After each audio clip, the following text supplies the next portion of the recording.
from the TFNB Your Bank for Life studio. Now, it's time for the SMOAK Show.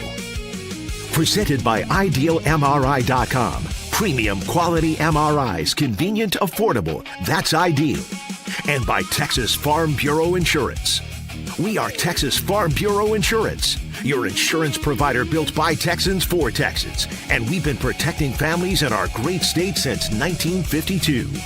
TFNB, your bank for life, serving Central Texans since 1889. It's time for the SMOAK Show on 365 Sports with David SMOAK and Craig SMOAK. Friday. Good afternoon, 365 Sports. I'm David SMOAK with Craig SMOAK, and this is the SMOAK Show with some college football off the top, a game that has been set that got a lot of conversation in the last 5 or 6 weeks or so. And also our guest today, Sam Kahn, will join us. Bonnie Bernstein, award-winning, Emmy award-winning broadcaster, on a series she's doing about women's sports leadership. And then also Bob Harig on a book he's written about Tiger and Jack. That and more. Craig SMOAK, good afternoon. All of the discussion about Tech in Houston. It's a Friday game. There weren't many slots, 6, 6:30, whatever. We now have at least a kickoff time for that game on Friday. Yeah, I mean, Texas Tech in Houston, it's going to be perhaps the biggest game in the Big 12 this season. I mean, I think on paper it's a candidate to be that. It's early on in the season, so it's one that I think if you're a Tech fan, you're supremely confident heading into this year, regardless of the Brennan Sorsby news. But there are a couple teams that you sort of side-eye and go, if we don't play our best, they could be the teams that could jump up and nip us. And certainly Houston, I think, is one of those teams this year. And the fact that it is early – and we don't know the quarterback situation exactly, like is Will Hammond back for that game or is he not back for that game? We don't know that yet. So, yeah, I mean, 7 o'clock, a nighttime kickoff for Houston and Tech, prime time on Fox. So it should be a nice stage for those two teams to have some good exposure and to have kind of that time to themselves and to put on hopefully one heck of a show as far as a competitive game goes. So, Joseph Duarte is the one that put the time out. And then Fox did too today by saying the game would kick off at 7 o'clock. And then Rez, at the bottom of the tweet, what was this, Rez? Is this Cody Campbell? Okay, fine. I'm okay, right? I'm still going to whine the whole time. But we like Cody Campbell. I do a lot, and it's been nice to get to know him quite a bit. There you go, paraphrasing. It says, okay, fine, but I'm going to complain the whole time. That's what it says. It's a meme there, and, yeah, having a little fun with Cody Campbell and his, I guess, previous gripes about Friday nights and Tech being in action on a Friday night. And, yeah, that got a lot of play at the time of 5-6 weeks ago.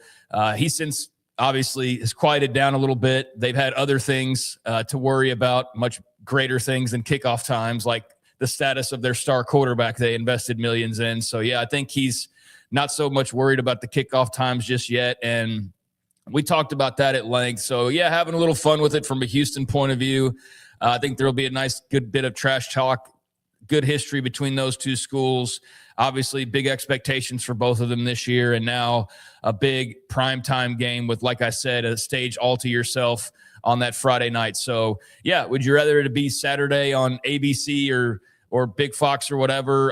Yeah, I mean, if everybody had their way, they'd play every game on the biggest channel on a Saturday night. But I think when you're the Big 12, you have to make some concessions to get the real estate that you want. And rather than having this game at like 2 o'clock on ESPN2 or something, you're going to have Friday night for the spotlight. So, yeah, Cody Campbell, I don't know if he'll be there or not, or he'll be watching his son, but I know he'll at minimum be watching on his phone and rooting on the Red Raiders, and there will be a lot of Houston folks engaged as well, and can't wait to get to this game because I do think it's one of the more intriguing games on paper as the schedule stands right now, and the fact that it's earlier makes it more intriguing. Yep, it does. Here's another game that is a national game, Notre Dame hosting SMU. That game is not until November, but they've already put that one out, a primetime game. Notre Dame has a bunch of primetime games this year. I think like 6 or 7 games that they'll be in primetime. You understand why. They've got a huge audience. SMU will be in South Bend to play the Irish, and that's a 6:30 kick then.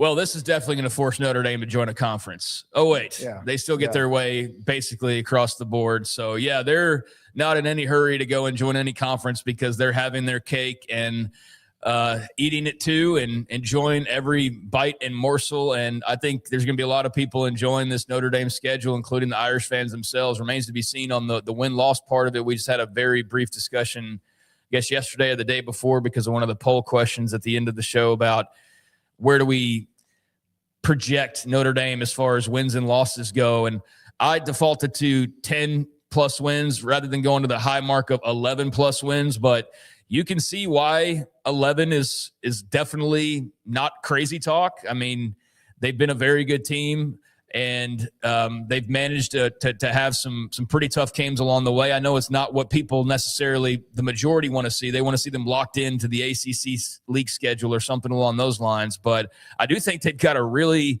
intriguing schedule this year that you're not going to go, well, they didn't play anybody or they only played a couple teams. I think they get through this schedule, then they're going to have a great case to be ranked amongst the top teams. I mean, at BYU on October the 17th, they've got Miami at home on November the 7th, and then SMU on November 21st, which is the game that we're highlighting here that, will be a primetime game as well. You've got at North Carolina, Wisconsin to start the year. So maybe when you break it down team by team, it doesn't sound like this juggernaut or this gauntlet or even like most SEC schedules. But I do think that going to Provo, that's a bit of a wild card. I mean, you don't quite know there. I think playing Miami, that's a very intriguing game. And then I think SMU, in years past, you look at this game and probably not think too much about it, but with what Rhett Lashley's done in a short amount of time, although now he's kind of been there for a while, but what he's done with that program, they've done nothing but progress up and up and up. And I think SMU will be a nice little challenge there for Notre Dame. So a great spotlight for the Ponies and a great opportunity for Lashley's program as well. And a nice challenge for the Irish there late in the year. And at that point, that's their next to last game. So all that would remain, if they're 10-0 rolling into that or whatever they may be, this is one of their last hurdles because then after that, it's just at Syracuse and not sure what to think of Fran Brown and company just yet this year, but that will be the only game remaining after hosting SMU. So, great platform for both programs, great opportunity for the SMU fans to go up to South Bend and have a night game. I mean, that's pretty damn cool and not something that they could really experience all that much for many years prior to that. And to go there and then to think, too, that you probably have a shot to win just because you believe in the program and the direction of it right now. So, I think this Notre Dame schedule is pretty interesting. I think I'd still stick with 10-2 because just going 11-1, man, that's just one. But then again, like, if you were going to put that type of money on somebody to do that, Notre Dame probably would be one of those teams that you would pick to do that. So, that 10-11 line, negligible but different. And, I think with CJ Carr and company, going to be really fun to see how they navigate this ride in 2026. All right. Sam Leavitt, who made the decision to leave Arizona State, of course, had a really good run there. Last year, not quite so much. 2 years ago, they played in the college football playoff. According to Lane Kiffin, telling Will Alexander of the On Three that he's expected Leavitt to be cleared from the foot injury this summer. Now, I don't know if that means June or July or sometime later, but on track to participate without limitations when LSU begins their preseason camp in early August. Yeah, he's going to be able to work out fully in the summer, according to what Kiffin said there. And, the Liz Frank injury going back to last fall, having to deal with that. Arizona State just having a lot of stuff pile up on them last year from Leavitt being banged up, Tyson being banged up. Still managed to have a pretty good year, all things considered. And then you have this exodus of players to the NFL draft, like Tyson and Keith Abney and Ionichor and so on and so forth. And then you had a bunch of guys to the portal as well, like Leavitt and Raleigh Brown. So they're a very, very curious team. But as far as Leavitt and LSU goes, I think they are maybe the most intriguing program in all of college football this season, just because they're going to be that hate watch team. You're going to watch them to see them lose if you don't like Lane Kiffin or you don't like LSU. And then they've got a massive fan base of their own. And of course, a lot of interest within their own conference on their results. So you had a great quarterback in Sam Leavitt into the mix, and LSU is just going to be fascinating to watch throughout this year. But I want to see the best play the best. I want to see the best players healthy. And so that's good news that Sam Leavitt appears to be on track, because he was very much kind of off and on last year as far as dealing with things. And I do think it had an effect on ASU along with other factors. But he's a really good player. I don't know that I would go to the grave arguing he's the best quarterback in college, but he's in that conversation. So I'm glad that he's healthy, and I don't want there to be any excuses if Lane Kiffin and company lose a couple games. Oh, Sam Leavitt's not quite healthy. I want the best against the best. So, yeah, good thing that Sam Leavitt appears to be on the right track. He was dynamic. He was one of the reasons Arizona State. I know Cam Scattergood gets a lot of the attention, and, of course, Kenny Dillingham, as they should. But that 24 team, Leavitt was really good. And then last year, it just kind of was hit and miss. And then the foot injury. And so LSU will have him from what seems to be on schedule to start working out when they get to the late summer. Yes, sounds like he's started running based on the quotes that were out there. Got the pins taken out, which had to be an incredible feeling. Not had major surgery with pins put in like that, but I imagine the relief, if you even feel that. I'm not sure, but I'm sure it feels great for him to be able to just move around more normally again. And certainly when Leavitt is brought up, it's the dual threat factor. I mean, he's a guy who can boogie a little bit. So, yeah, it's not only important from just the normal quarterback standpoint, but if you want the full Sam Leavitt experience, he needs to be able to get around and move around. So, I think that bodes well for LSU so long as there's no setbacks. And I think, again, they're going to be a really fun team for better or worse. It just depends on where you're sitting, your viewpoint and your angle on it. But I'm fascinated by Lane Kiffin and Baton Rouge. They had a huge portal. They're having a great run when it comes to the high school players, high-level players. And so there we are. Leavitt appears to be on track. Now, here's a note. Auburn with Alex Golish, and he comes, of course, from USF, where he did a really good job. We had him on last year on this show. Here's a nugget from Justin Ferguson, who covers Auburn. 68 Power 4 teams in college football.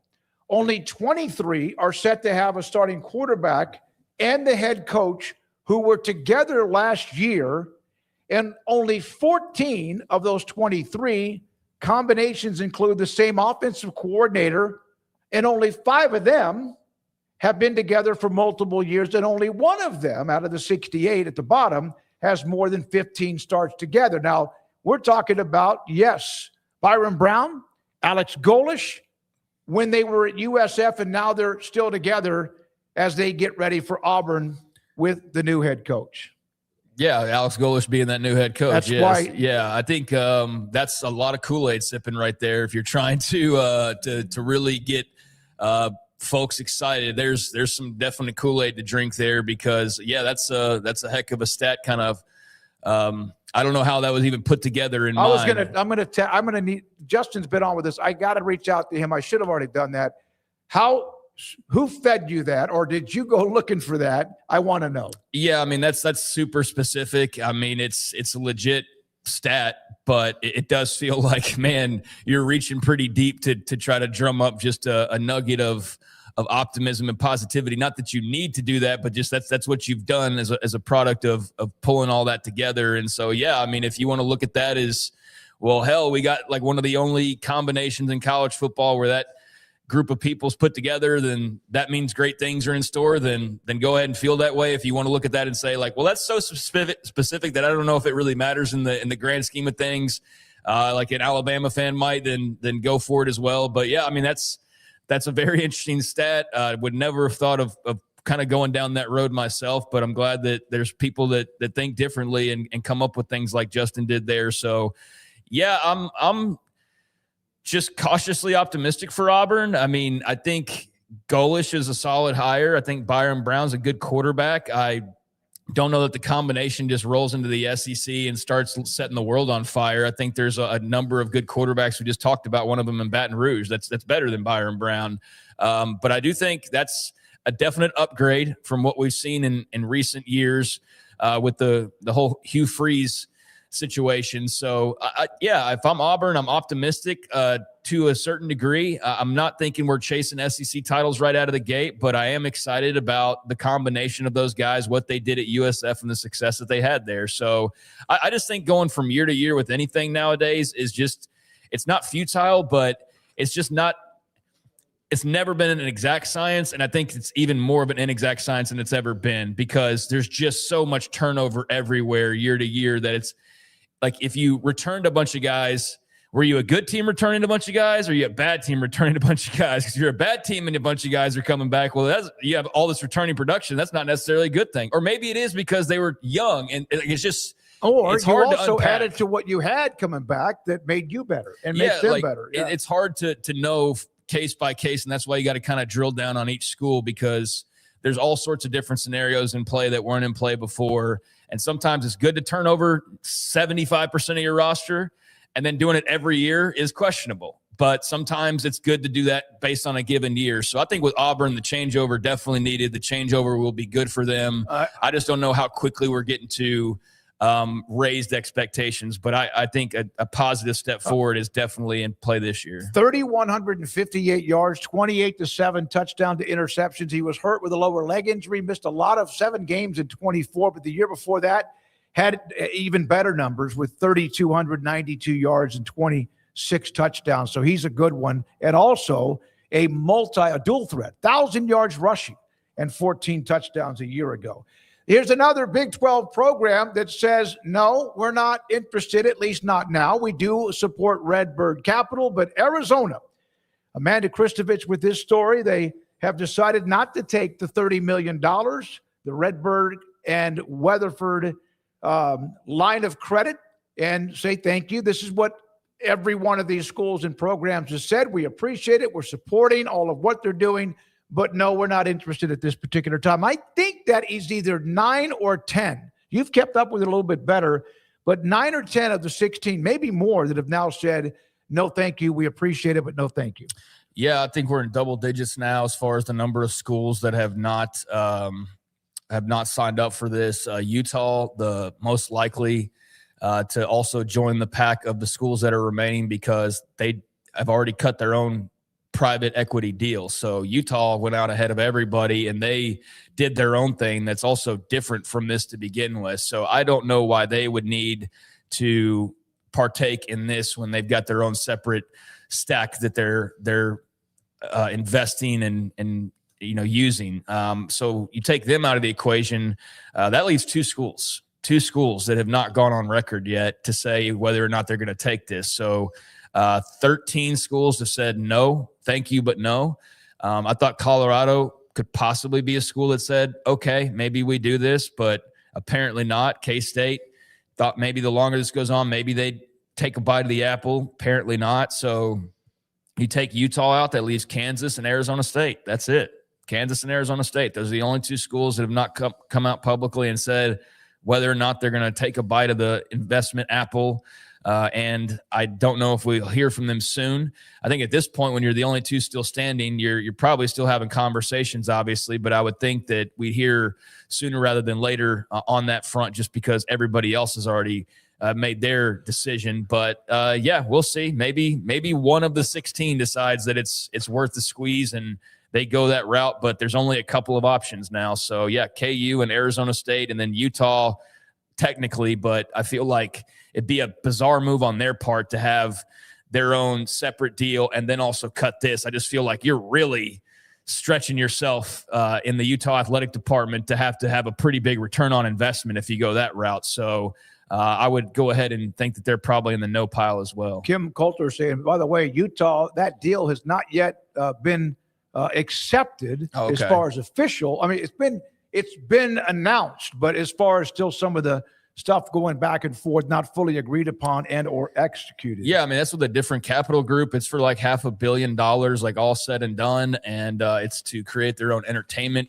entity and do all sorts of different things. So, I've just gone along with the assumption that that's all been moving forward or being put together. So if there's a technicality where, it's not actually official, and I suppose they could take a right turn rather than keep driving straight, then that needs to be noted. So thank you for pointing that out. But I think that's still the plan moving forward for them. So long as that's the plan, I maintain what I said. But until anything's official, it's not official. So we'll see on that Utah front. The College Sports Commission, remember in the last couple of weeks, they've had to kind of push back on, are they going through these NIL agreements and approving or not fast enough? And they're also in arbitration hearings, including one that is waiting for whatever's next with 18 players at Nebraska.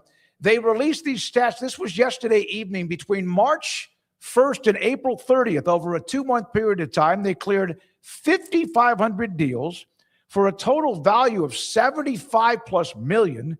Nearly double cleared in the previous 2-month period. And you wonder, did they also increase what they were doing because there was a little bit of concern, or this is just part of the process? 442 deals worth $26+ million were not cleared. And since the NIL Go platform launched in June of a year ago through April 30th last month, 26,556 deals worth of nearly $240+ million have been cleared, and 1,153 worth a total of $56 million have not. So an update. And there was, there was like a little concern. Are they going fast enough? And do they have enough people? This gives you an update. I think we'll start to see this maybe at the end of each month, just so they can say, no, this is what we're getting done. Yeah, I mean, I appreciate their transparency. I do. I'm glad that they at least come out on the record. It's not my favorite topic to discuss because it's just like, cool, deals are getting cleared and money's coming in. I mean, like that's kind of the gist of it. And then in some cases, they're not getting cleared and the money's not coming in. I think if you get down to the nuts and bolts of like which cases and which types of cases in particular are not being cleared, like maybe that's a more interesting conversation because, well, why are these not getting cleared? Well, because they're kind of flimsy NIL deals, or there's a Nebraska-like situation where there's specifics and the clearinghouse is basically saying like these are very generalized, vague contracts that you're attempting to push through that don't really have much teeth to them. So it kind of looks like you're just trying to give money without really any sort of return, hence the NIL piece of this. So, I mean, those are interesting, but that's just slogging its way through the process right now. So it'll be interesting to see what that decision is with Nebraska. And as far as the rest of it, I mean, good amount of them are getting cleared and put through the system and being cross-checked and approved and all that. So that's a good thing from my standpoint. And then as far as like the 1,100 or so deals that are not, I'm imagining some are structured like Nebraska's, and then I don't know about the rest of them. But I'm glad that, again, they're transparent with this, and it's not just a bunch of phony made-up numbers, that we can actually see sort of where they are in the process. But you can also see, too, like for as many people as they hired, like that's a lot of cases to have to go over. So you can see where there might be some hiccups along the way when you're talking about nearly 30,000 separate deals that you're having to monitor and pour over and cross-check. So, don't know how many people they got working on that, but it's a lot of money flowing through. When they mentioned it a few weeks ago, it wasn't many. No, it wasn't. That's a lot of money flowing through college sports, that's for sure. Yeah, oversight committee, college football's oversight committee. Remember how teams had to wait when they were going to move from FCS to FBS? The D1 cabinet adopting the change, if they do, that it's only the 2-year postseason probationary period. They want to eliminate that. And that affects, again, like Sacramento State, North Dakota State will get in sooner than maybe they thought. Tarleton State seemed like they had to wait forever. I think Sam Houston State was another one. But now they're trying to make the probationary period, minimize that so teams can get to where they want to go in a hurry. Yeah, I mean, some have always pointed out that it's just kind of a flimsy punishment and not necessary. And so I think if you're already investing to make the move up, why get further punished for trying to make a leap like that? I understand the rules made to try and protect the schools, but I think at this point it's just like gloves off, like every man for himself. So if Sacramento State or North Dakota State feel like they're ready to make that leap, then they should be ready to make the leap into the postseason as well. And I don't see why really at this point there should be much of a probationary period or not even a punishment, but kind of a punishment in a way, because you could be good enough to play in this game, and just the only reason why you're not allowed to is simply because you decided to move up. So you would think you would be more so rewarded than punished for being good enough to be able to move up and make a bowl game. But instead, it's almost like you're being punished for that. So that doesn't make sense from that standpoint. And when I look at it that way, yeah, I think that this is just a logical move to make, especially because there have been teams that have been in the mix. We saw James Madison just come soaring in and be like, hell, we're gonna make the damn playoff. Like what we are talking about. I mean, but yeah, I think it's a great opportunity for schools that say, all right, we want to make a jump up, and we're going to prove ourselves. If you prove that you can be bowl eligible right away, then you should not be punished. You should be rewarded, and you should be able to play in a bowl game. Now, the NCAA tournament expanded, and there's a lot to get to here, and I don't know many people that want it that way. So let's go through this. 76 teams. It's going to happen. I watched a lot of feed last night. I watched columns, etc., and very few people were for this. But again, they're not the ones coaching or playing the game. But I saw coaches who didn't like it either. But Dan Gavitt, who's now the vice president for the NCAA for the men's basketball tournament, his father's the one that really kind of got this thing going, and also is the one that helped found the Big East Conference back in the day. His son now running the tournament from a strictly personal standpoint or perspective. It's sad and disheartening to see something my father had the vision to create and was so special for 30 years change so dramatically. This is another evolution of the game and the college sports in general. And the challenge is, how do we continue to make the game of college basketball great? So kind of sad. And then again, this is the evolution. And now our job, his and others' job, is to still make the sport where it is still at a tremendous level when it comes to interest around the country. Yeah, I mean, I understand kind of being territorial because it's something, as he mentioned, that his father created. I mean, it still is, though. Like, it's not as though they're saying, well, this isn't March Madness anymore. This is now April craziness. And we're not doing even brackets. We're doing odd numbers of teams, and we're playing around. Like, they're not drastically changing. They're adding more teams. Guess what we did already a few years ago? We added more teams. So I can understand that maybe there's a fear on his part that this is starting to go the direction of not being as recognizable, but I don't think we're there yet. So I think he shouldn't be too concerned about it not being in the vision of what his dad helped to create. But I can understand he's got a very up close and personal view of it and some sentimentality attached to it as well. I'm more bothered by the quotes I saw, and I don't know if it was Charlie Baker or it was somebody else in the NCAA front office that was talking about, how basically we hear this from everybody that's got a little bit of power, like us normal people. Like, we always just bitch about everything, right? We're always bitching about higher taxes and more price hikes and gas prices or groceries or expanded tournaments or whatever. And I'm just really tired of being talked down to by people above me. I know I just should be used to it by now, and it's probably never going to change. But I'm seeing the NCAA folks basically say in so many words in an article over the last 24 hours, like, well, the fans will get used to it. Like, they're complaining now, but they'll get used to it. And you know what? You're probably right that fans will get used to it. But at the same time, you need to listen to your fans. And I think that part of the argument I saw of the fans get used to it from the quotes was just that change is hard. Like, change is hard. And so, yeah, whether it's one thing in life or another, it's not popular right away, you get used to it, you become numb to it, or it's just a new normal that actually ends up better. I don't know how this ends up better other than for coaches to just have more security ultimately. I definitely don't think it's necessarily better from the fan experience, although you could argue more games is, or for the gamblers, more games is better experience. I personally feel like they're lowering the standard. And if I didn't think it was for the wrong reasons, and maybe I would be open-minded to listening to why the fans are being impatient, or it's just a typical criticism. But the reason why they're making the change is not to have more accessibility, it's to make more money. So that's why with any of these changes of the people will get used to it. They'll get used to this. They'll get used to that. They'll get used to this. Because we have no choice really. And our say doesn't matter at all. And that's been proven time and again with the football playoff, with the basketball tournament, and with basically every decision that's been made. So we know they don't care about the fan feedback, but we'll just have to get used to it. It absolutely 100% correct. And here's Kelvin Sampson, Houston men's basketball coach, on the changes upcoming with the tournament. We moved it to 76. I think it puts a little more pressure too. But there's always going to be a bubble. You're not going to eliminate the bubble by moving it to 76. You're just going to create a bubble further down the road.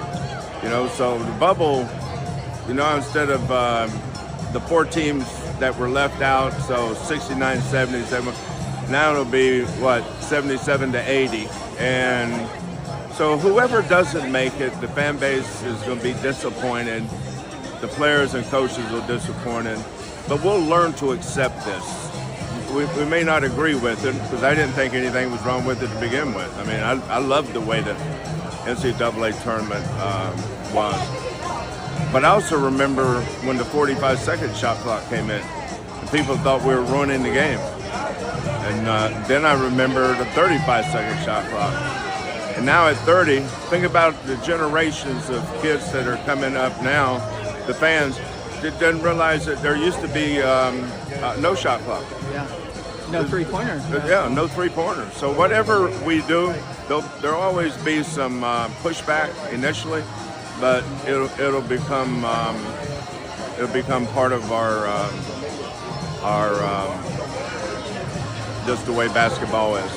And that's from Chris Baldwin with Paper City Mag, covers Houston, and good comment, and appreciate that on Kelvin Sampson's thoughts. I agree with Kelvin Sampson ultimately, and I think whether it's Charlie Baker, the official from the NCAA, whose name I cannot remember, and I can't find the link I was reading earlier, who made those comments, I think they're ultimately right, and this is something that, we're in the moment kicking and screaming about, or at least some circles are. I'm not that emotional about it. I mean, I'm just kind of defaulting to, I know why they're doing it.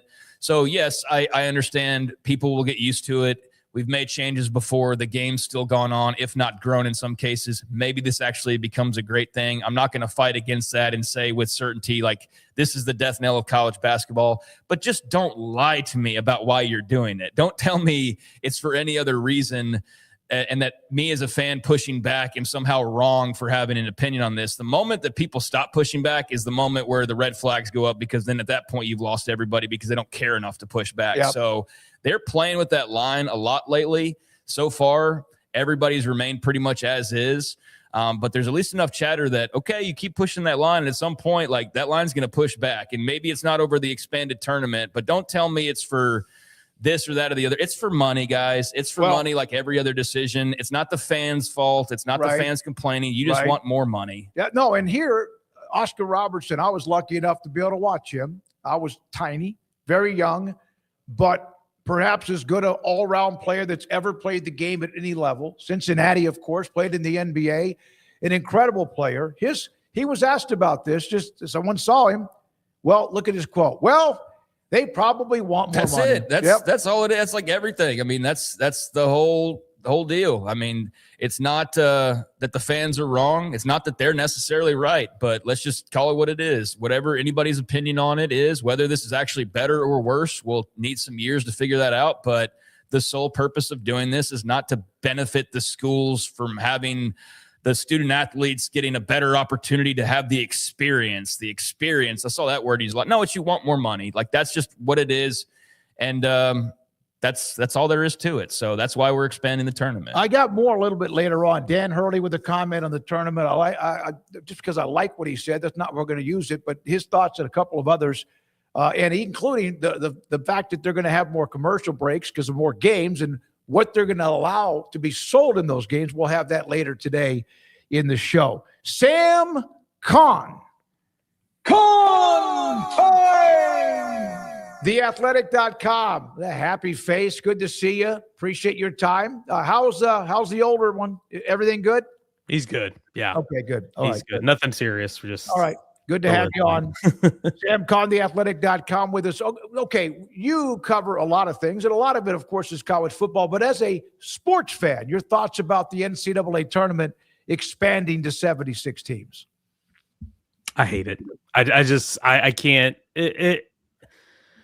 To me, this was the quintessential sporting event that was perfect. That didn't really need tinkering with, and yet we're going to do it for the reasons that Craig said. It's for money. It's for more advertising dollars, more television ratings. It all goes back to money. Well, and I would say I think the other reason we're doing it is because which also ties back to money, is that some of the power conferences want more of their teams in. They want more of their middle of the road bubble teams to get in over the automatic qualifiers in the low major or mid major conferences, which also drives me insane, because to me, one of the biggest reasons I watch the tournament every year is to see the low majors and the mid majors go up against the big boys. And one of the things that infuriated me most about this plan was seeing that in that first round, that you're forcing automatic qualifiers to play in that opening round that's expanded now. I never liked automatic qualifiers playing in the first four. In my opinion, in that opening round, in the first four, and this new, whatever it's going to be called, of the opening round, it should be all at-large teams. If you won your conference, in my opinion, you should be in the actual 64-team bracket. But nobody listens to me, so it's not up to me. I don't have any power to do any of this, so I don't like it at all. I will obviously still watch the tournament, but how much will I watch the first two rounds? I don't know. The opening round with all those additional games, I don't know. Well, I think it remains to be seen.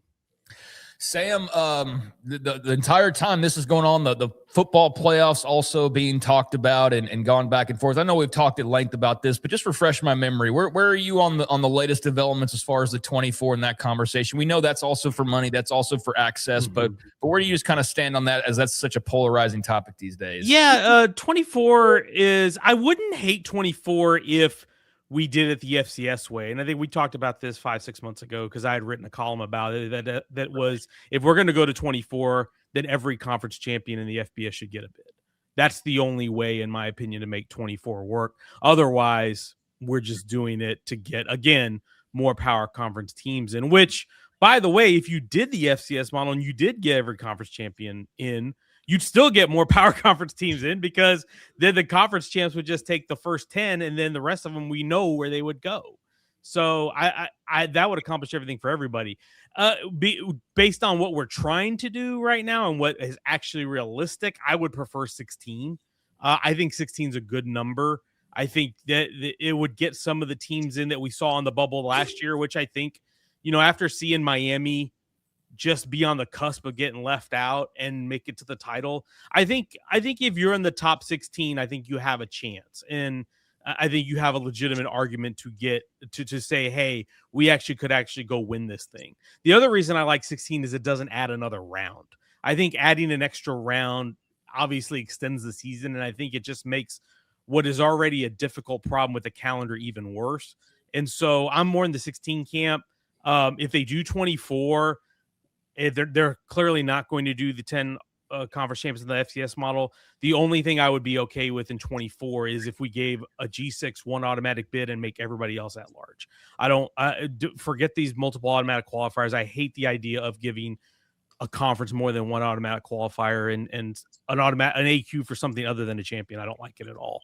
And I say that, and I'm hypocritical because I do watch the Champions League in European soccer, and I really love that event. And that's pretty much how it's set up. It's, the Premier League gets, I think, 4 or 5 bids, and some of the other leagues in Europe get fewer. But I guess it's probably appropriate because college football is probably closest to European soccer in terms of what it's analogous to, but that doesn't mean that's what I want to see here. Yeah, Bill Connolly's had that correlation drawn for a long time, and the deeper down the road we go, the more he can draw those parallels. And I forget the title of the book, like the Club, yeah. The Club, yeah. Read The Club, and we might know where we're going with college football. Yeah, really. Greg Sankey certainly read about 5-6 years ago. He did. I think I've actually heard him comment, or like he's alluded to that in some way. But yeah, it is, the parallels are absolutely crazy. And yeah, so if you're in Premier League or the SEC or whatever, you'd have more opportunities. But if you're in a smaller league, then you're a bit out of luck. So yeah, I'm with you on that. But I want to just refresh because the conversation's hot right now, obviously, and I can't remember exactly where you stood. So there you go. You're in favor of 16. I'm with that as well. It's amazing how quickly they've just gone nuke speed. I was looking at the timeline, and yes, it's good that there's change, and at the same time, this is only going to be the third year at 12. It's 100 years where they used polls or whatever until finally, what was it, the BCS, and then that went to something else. But they have like this. Is it because it's like crack for the ADs and commissioners or whatever that they're not allowed to have it? It's illegal in a way. I'm kidding about that, but that crack. And then all of a sudden they've got a taste of it. They can't get enough of it.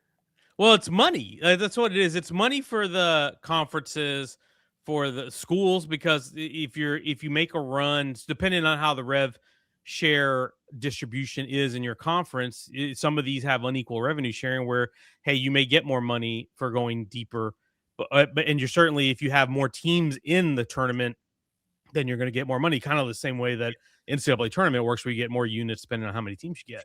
But I also do think it's the coaches, seeing the AFCA put its weight behind this, made it clear that the coaches are interested in this. And I think they've been pretty transparent that job security is a part of it.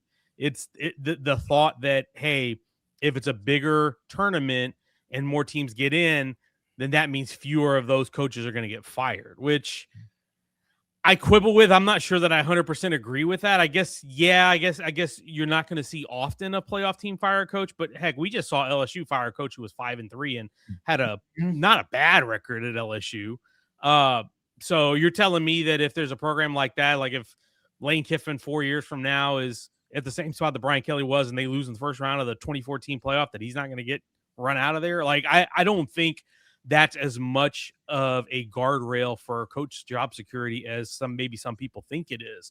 But I do understand the desire to expand, because let's face reality. It still is a really small playoff for a really large sport. Like we're going to have 138 FBS teams this year. 24 is still much smaller than what we're used to. It's when you think of like the NBA playoffs, you get 16 out of 30 teams. The NFL, I believe, has 14 out of its 32. I mean, you're talking a lot of these leagues have, if not half, close to half of their league in. We're not even close to that. And if you just say, okay, let's just take the Power Four and Notre Dame, that's 68 teams. 24, even though I don't love that model, is still roughly a third of that.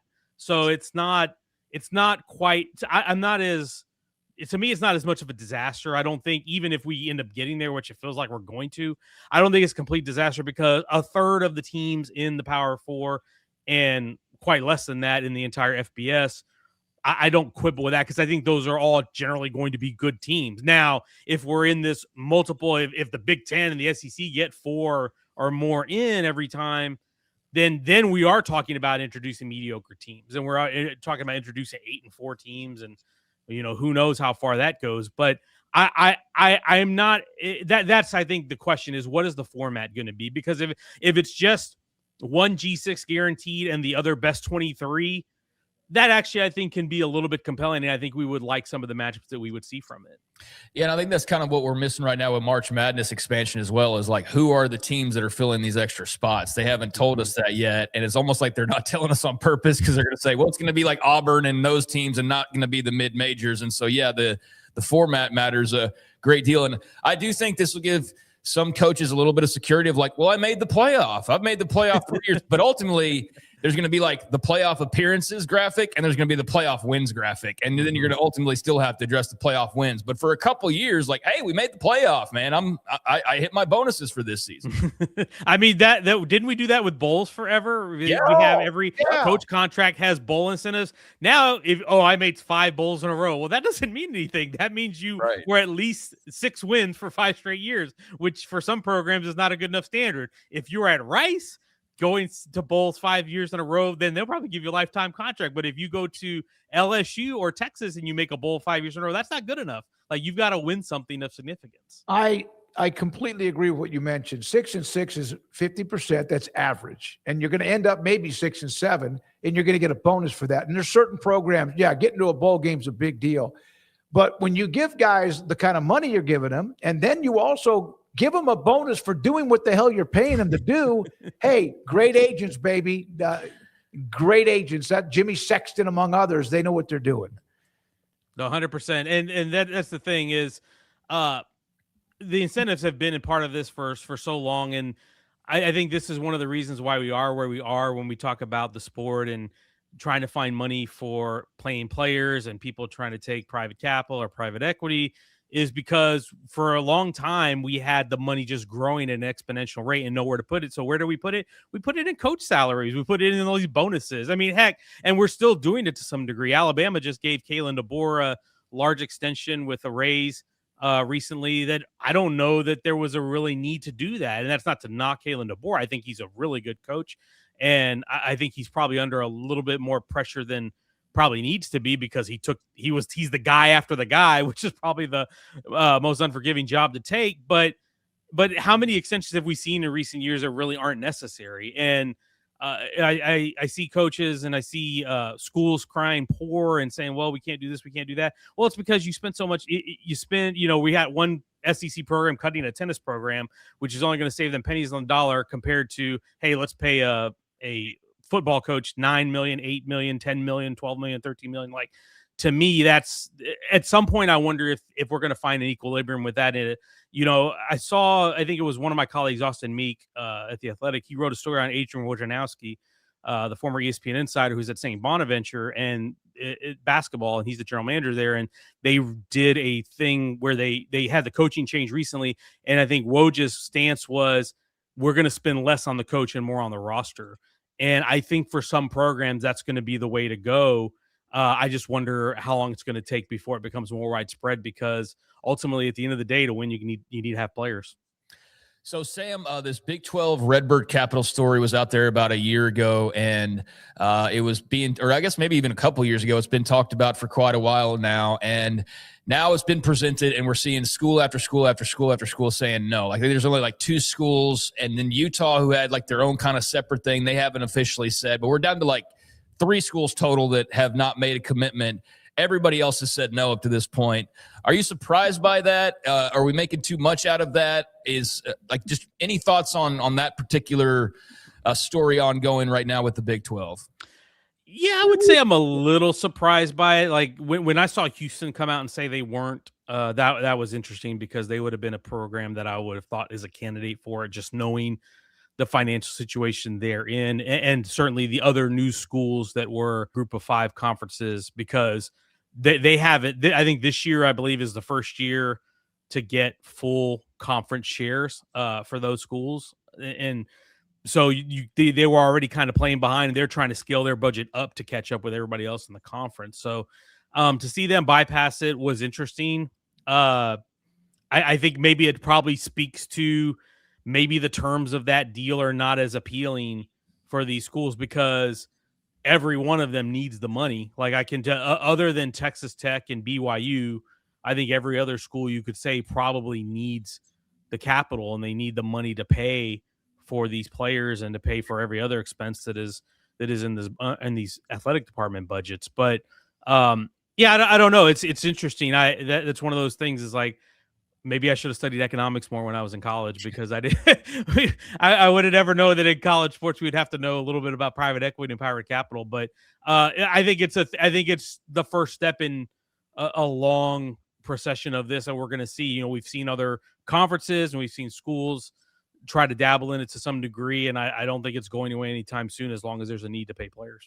Yeah, there's like 5 different degrees that in hindsight media folks have gotten. Legal, like a law degree, an investment degree, business degree, all sorts of degrees that would come in handy to try to just talk about the sport these days. And I do think too that maybe some of it is this wasn't so much about the initial money grab. This is more, and I'm sure you've seen this narrative about the TV deal years from now and getting in bed with Redbird and Paramount and all of that. So it's a long play more than look over here. It's the short, make a decision on this private capital or this private investment. It's more like, y'all can do this if you want, but really we're playing for years down the line. And I think that's at least the hope of Big 12 fans, that there's some grand plan that's in motion, because otherwise it's like, everybody's just saying no to this thing. Well, that's the thing too, is in a few years, we're going to be talking realignment again, because once we get to the end of this round, or close to the end of this round of TV deals, that's when things will start to move. And I think that's part of the calculus in every athletic department at this point, is in addition to trying to find the money to pay for every expense and the additional money for revenue sharing, it's also how do we best position ourselves for what the next evolution of college sports and college football is going to be, because it could be pretty seismic the next time around we do this. Hey, I saw Joseph Duarte wrote a story about Case Keenum. Obviously, you have your Houston connections and trying to get some momentum to get him in the college football or whatever, the National Football Foundation Hall of Fame. Did you ever get to watch him much? Mm-hmm. Yeah, I covered his last season, his senior season where he broke all the records. I covered the Cougars that year. It was probably, other than 2020 Alabama and 2019 LSU, which are probably the two best offenses ever. I guess maybe 95 Nebraska's probably in that mix too. 2011 Houston, and granted that it was not a power conference, it was in Conference USA, but that was one of the most explosive and efficient offenses I have ever seen. Case Keenum was electric. Obviously, he was a 6-year senior at a time when we didn't really have 6-year seniors very often. He was kind of one of the first, but that offense was so explosive because it was full of upperclassmen who had played together for many years. The staff had been together for many years. Cliff Kingsbury was calling the plays, and Keenum was he was electric. I mean, he broke total passing yards, total offense, passing touchdowns, total touchdowns, you name it. He broke record after record that season, and it was fun to watch. They ended up going 13-1. They started 12-0, lost the conference championship to Southern Miss, and then ended up winning a bowl game against Penn State later that year. But it was a historic season, and Case was a guy who, to me, as a quarterback, was just so fun to watch because he was accurate. He got rid of the ball quickly. That the offense was fast. He was mobile. He could run. And he had a little swagger to him. You know, it was kind of understated. People didn't really think of him that way, but he had a little chip on his shoulder because he was an undersized quarterback. He only had one scholarship offer coming out of Abilene Wiley, and people didn't really think he was going to amount to much. And then he ended up becoming this record breaker, threw for 5,000 yards for 3 straight seasons.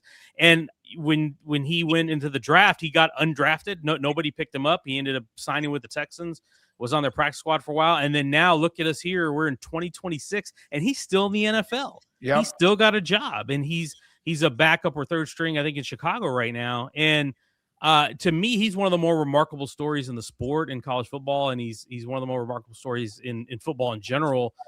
Great guy. I loved watching him. And yeah, to me, I'm not a real big fan of having arbitrary criteria for a Hall of Fame. I think it should be, I think we had this conversation about Mike Leach because Mike Leach was a certain few percentage points short of the required winning percentages for a coach. I don't like those arbitrary lines to draw. It's like, I think Hall of Fame is kind of, it when you see it. And to me, a guy like him or a guy like Timmy Chang, who also broke a lot of records, to me, those are no-brainers to be in a college football Hall of Fame. When you have as many records as Case Keenum does, I think it speaks for itself. I'm fortunate enough to have a vote, and that ballot is you gotta kind of be focused before you go dig it in there to pick your 8 or 10 or whatever they ask you to pick, and then on top of that, the coaches, etc. But it's a lot, and there's a lot of names on that ballot that you wish would have been a few years ago. Thank you, sir. Are you in a bubble period before you? Are you writing pre? What are you doing right now? We're making a lot of phone calls. Watching a lot of football, a lot of going back over last year, looking ahead, looking at all the guys for coming up to this year, and so we're working on a lot of different stuff. I also made some trips in the spring, so I'll have some stories coming up here in the next few weeks. So I got a lot of work here, kind of laying in the weeds for the next few weeks, but plenty to do. So we're only 2 months away from media days, basically. Hey man, we're getting some kickoff times. I mean, we're getting these prime time announcements, like that Houston Tech game. We now know that's going to be a night game, so that's going to be even more exciting. But yeah, man, we're getting closer and closer. 2 months from media days in Frisco. We'll see you then. And before then, thank you very much, Sam. Have a great weekend. Thanks so much. Take care. Sam Kahn with us, theathletic.com on many things. Well, we opened up with basketball, but 99% of it college football. Yeah, I mean, we talked a little bit, kind of touched the surface on just like the whole situation going on right now with everything being figured out from top to bottom, everything thing being looked at as far as how it's structured or could be changed for the better, and so on and so forth. Fans, media, people in charge at these schools, everybody trying to figure out their best path forward. And hopefully a lot of people also thinking about the whole group as well. But we know there's a lot of selfish interest involved. That's why some of the problems that you can't seem to get over are hindered by the fact that, not everybody's like rowing together on all of these things. They're still trying to create advantages for themselves. So with all that being said, it was interesting to see a snippet come across from, I think Saban was on Feinbaum or something, and he made the comment about how there should be salary caps. And I was like,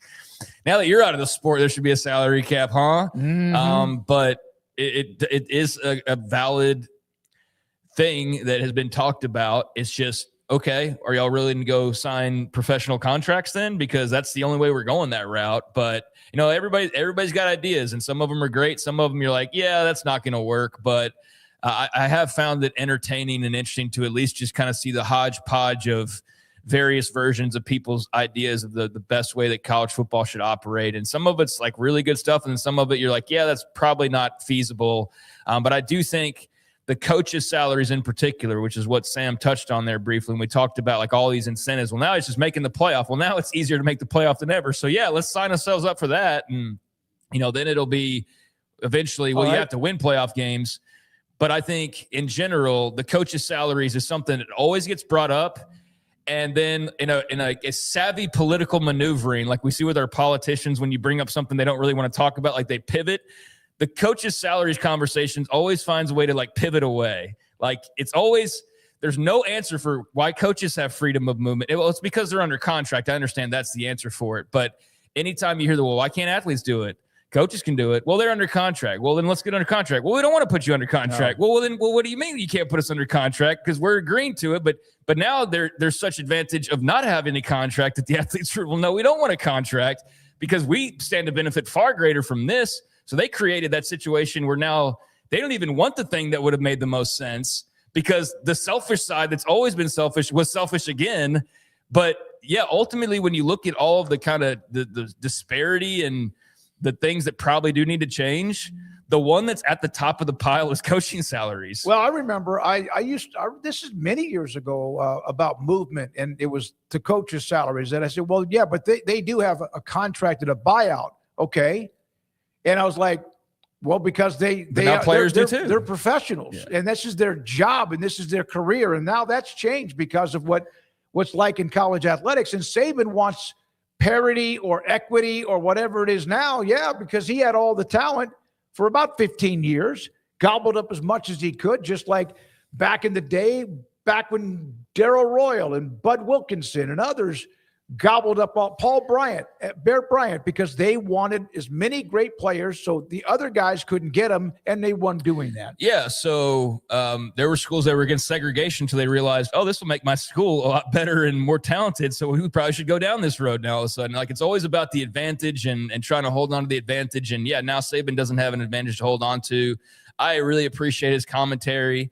I think he's the GOAT when it comes to college football, but I do think it's very worth pointing out of like how different his opinion is post coaching, or how much more vocal he is about these advantages that he no longer has to worry about. Right. And so it kind of does ring a little hollow. Now it rings a little hollow because now Alabama needs it to be a more even playing field. I do think he does love the sport, and I do think he has concerns to where it's going. And one of the reasons, most likely, if he admits it, is that's why he ended up retiring. Yes, it's just that some of these things he would not have signed up for if he was still coaching. Yeah. Bonnie Bernstein, Emmy award-winning broadcaster and journalist, ESPN, CBS Sports, and much more.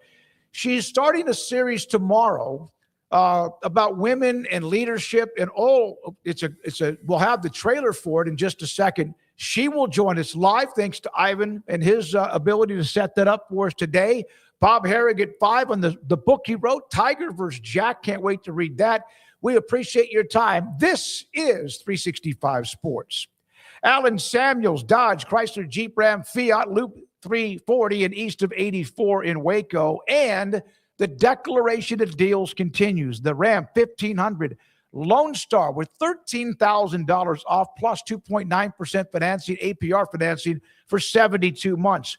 The Ram 2026, Laramie Crew Cab, 0% APR or for 36 months, or you can find another way of getting that car where you put a certain down.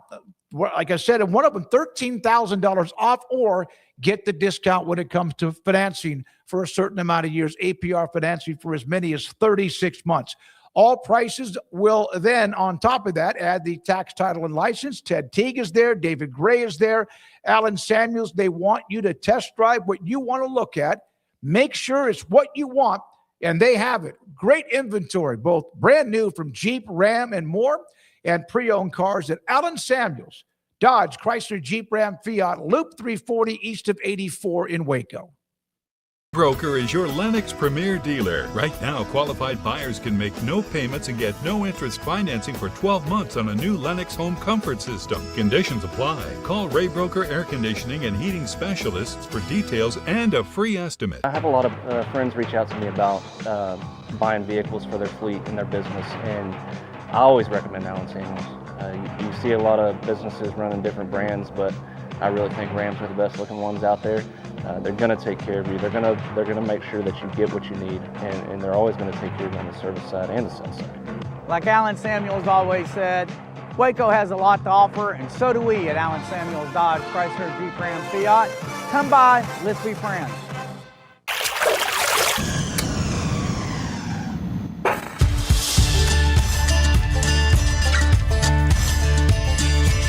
Bold are the adventurous.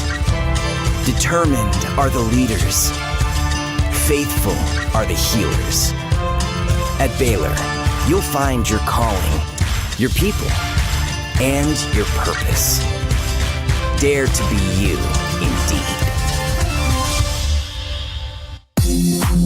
It's time to compete against yourself, finding too many excuses not to work out combined with bad eating habits, and Waco Regional Tennis and Fitness can help reach inside your competitive soul. Discipline, getting results you've only dreamed about, personal training, group exercise classes, and even a tanning bed, world-class tennis facility, and pickleball courts and lessons available. Waco Regional Tennis and Fitness, spacious, clean workout rooms, free weights, state-of-the-art technology, weight training equipment, and no intimidation. It's time for you to react today, not tomorrow, at Waco Regional Tennis and Fitness on Lakeshore Drive in Waco.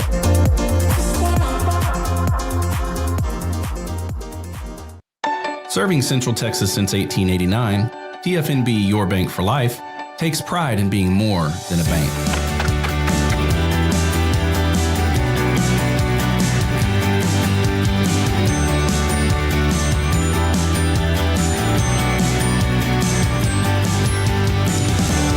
TFNB, we remain committed to these principles. If you value them too, come join us. TFNB, your bank for life. Extreme Texas weather calls for Ray Broker, your Lennox Premier dealer. Sign up for our year-round comfort plan and keep your home the perfect temperature no matter what the forecast is. Call or visit raybroker.com now. Ray Broker, your air conditioning and heating specialist. This 3 o'clock hour is brought to you by QC Kinetics. Feel better, move better, live better with regenerative medicine using your body's own healing abilities for natural pain relief. No surgery, no drugs, no downtime. With locations in Dallas and Houston at QCkinetics.com. It's time for the Smoke Show on 365 Sports with Craig Smoke and David Smoke. When Ivan contacted me earlier in the week about having Bonnie Bernstein join the show, first of all, a tremendous Emmy Award-winning journalist and broadcaster, and now owns her own media company, I said, absolutely, let's get it done, and we are. We're going to have her join us in just a second, but she's about to tomorrow debut a groundbreaking women's sports leadership series on ABC. That is tomorrow. Here is a short clip and a trailer of Bonnie Bernstein and the series. Welcome to the Champion's Edge. It's crazy to think I am head field hockey coach here. Everything I learn on the field I use. In sports, that practice makes perfect part I've brought into my career. I've learned it as an athlete. In the biggest moments, it's how to focus on one thing. Companies love hiring athletes. People love associating with athletes. You're always going to be an athlete. And the only thing that changes is who your teammates are and what your field of play looks like. Champion's Edge again starts its debuts tomorrow, premieres tomorrow, and Bonnie Bernstein joins us. David SMOAK and Craig SMOAK on 365 Sports. Bonnie, it's a pleasure to have you. Thank you very much for giving us your time. I know you've been doing a battery of these probably throughout the week and today as well. Yeah. The idea, everything starts with an idea, and you have covered everything imaginable in sports in your career. How excited are you for what's going to be up tomorrow when people get to watch the series? I'm super excited. And first and foremost, thank you so much for having me, guys. And happy Friday, Waco. Hope everybody's doing well. I think what's so cool about this concept for me, Craig and David, is that we kind of live in this world where we've seen everything. There's so much content out there. We are oversaturated with content. And you hear a lot in business about two of the keys to a successful business are one, identifying a white space, and two, solving for a problem. And the Champion's Edge is doing both because we're research-based. And there's all this data out there that creates this powerful connection between sports participation and career success. And the data point we love to hang our hat on is that 94% of female C-suite executives played sports. So CEOs, COOs, CFOs, women who were running companies, starting companies. And so the research is out there. But when I started looking for the stories that bring the data to life, I couldn't find them. And, you know, there are lots of us who play sports and stay in sports. So I think within our circles, we know that leadership, teamwork, resilience, discipline, confidence, all those things we learn through sports, those are translatable skills. But if you zoom out of our world and look at all of the different industries, women who are doctors, lawyers, working in finance, working in, you know, technology and the entertainment industry, there are women at the top of the food chain on all of these different industries who played sports. And so just realizing that there wasn't a platform for these stories, I was like, we found a white space, so let's go do it. And then, you know, the other thing is solving for a problem. We have record participation rates for female athletes, and that's amazing. But what we don't talk about enough is that girls are dropping out of sports at twice the rate of boys. And sometimes that's cost. Sometimes there are transportation challenges. There are certain aspects of the why that we can't fix. However, if you've got a girl who loves playing sports, but she's thinking about leaving because, you know, it's very time consuming. She's not good enough to get a scholarship. She's never going to play in the WNBA. This is a way to broaden the why around why we play sports and encourage girls to say, like, hey, if you still love it, stay and play. Think about the long game. So you're doing everything you possibly can through sports to tee yourself up for success in your career. Sometimes, and a lot of times, I'll ask an athlete who then becomes a coach about how much could they care, especially the gifted ones. Like, is it hard to coach because it was so easy for you, even though there's always, you know, a time in a career where you have to grind through it? You were, of course, an All-American gymnast at Maryland. How much did being an athlete, not only when you got into sports broadcasting, but the competitive fire you had to have as an athlete help you in your profession initially as a broadcaster? I don't think if I wasn't an athlete that I would have been able to make it as far as I did, because it's an extraordinarily competitive business. When I was first starting out, I could only name a handful of women who are working in the industry. And so the amount of confidence you need to have in your ability, the amount of intestinal fortitude you need when you keep hearing no, no, no, no, when you're trying to open up your doors, that is such a critical aspect of playing sports. And I always think about, I went to the University of Maryland and I did gymnastics there. My very first meet, guys, freshman year, I blew out my ACL. Now, mind you, this was 1988, 89. The medical technology wasn't then what it is now. And they took part of my hamstring off to reconstruct my ACL. And I'll never forget this conversation that we had with the orthopedic. He said, I think you may need to come to grips with the fact that your career is over. And in that moment, it kicked in and there was this, I don't know, maybe defiance. And I said, you don't get to decide that. I do. I said that not understanding how grueling the rehab was because, you know, I was in a straight brace for 2 months. I had like 5 degrees of range of motion. I couldn't even start strengthening my knee again until we broke all of that scar tissue, which took months. And fast forward to all of the challenging things that I've sort of encountered in my career. And I constantly on the bad days come back to that memory, that core memory, and saying, you know what, if you could get through that, you can get through this. This series features a chief meteorologist on Good Morning America, a baseball softball analyst in Jessica Mendoza, head of global video content for Spotify, Rihanna's clothing brand, CMO. This is, and some that are still involved in athletics. Yeah. This is awesome. How long? When did the series? When did you start filming? And I know that it just doesn't happen overnight.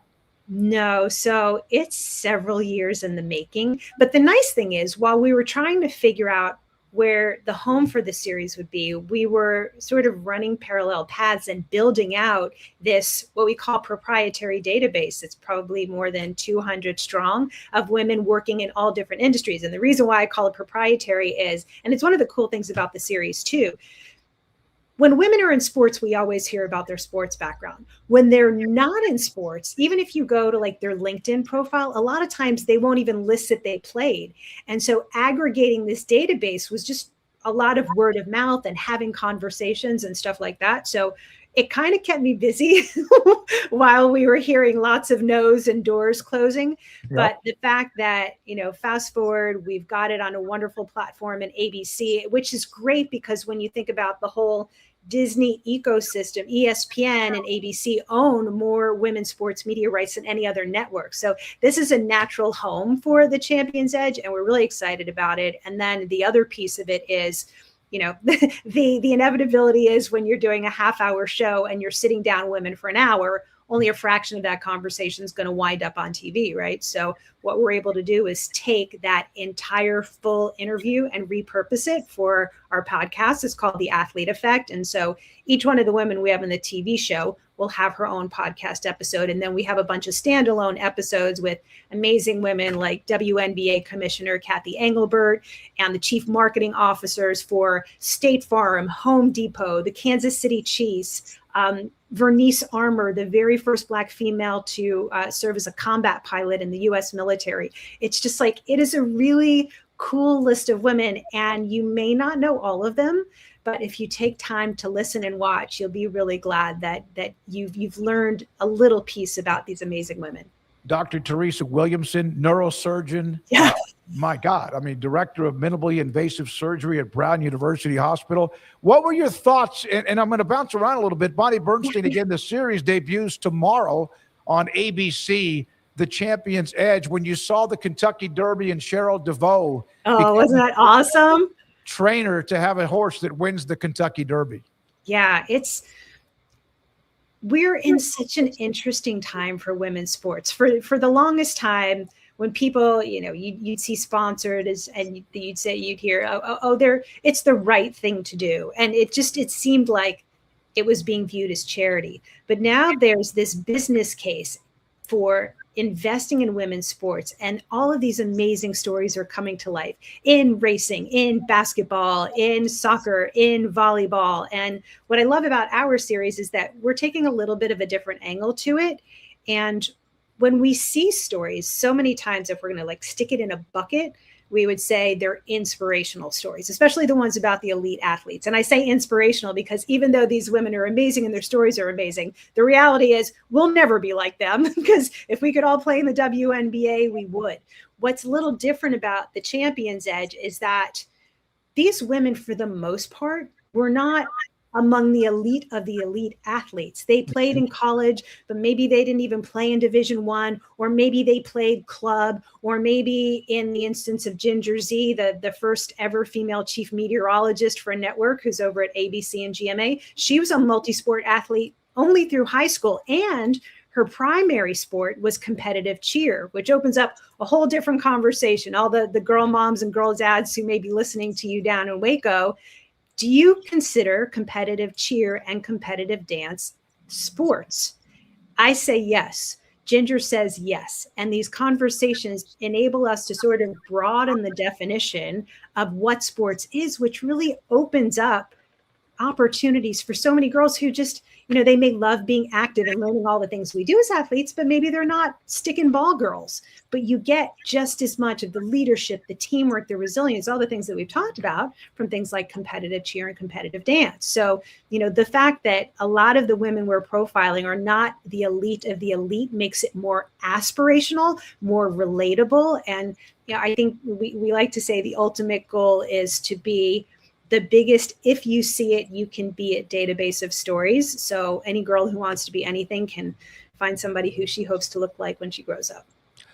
What's going on right now with college athletics. The money's getting more and more and more. And then no, really? I didn't pick up on that. 76 teams in basketball. Both the men and women are growing on that. The college football playoff is at 24. Not yet. It's still at 12. Yeah. But there is what seems like, Bonnie, a fine line with some women's sports in danger as the college football and men's basketball money gets bigger and bigger and bigger. Now, there's Title IX, and sometimes people forget that. So that's protecting.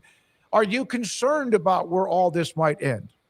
I'm not terribly concerned about it. I know we all look at the model that exists right now, and it just continues to evolve. Let's think about it. In the last couple of years, so when NIL all started, I think it was the summer of 2021, collectives popped up everywhere.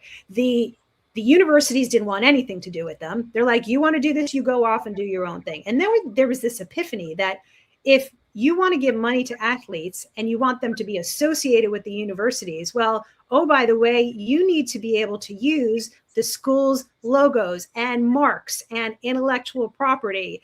And as this model has continued to change, now all the collectives are folded within athletics, where everybody, it's sort of like free agency. Every single year, a kid can leave and go to a university every single year. That's all going to get reined in. And so while there are a lot of question marks and the predominance of now this 20.5 million that's allowed to go to the student athletes, it's the cap for the universities who can afford to do it, while the predominance of that money is still going to football and basketball, what I never want to get lost is this reality. And the NCAA has their little commercial, and they do it every year.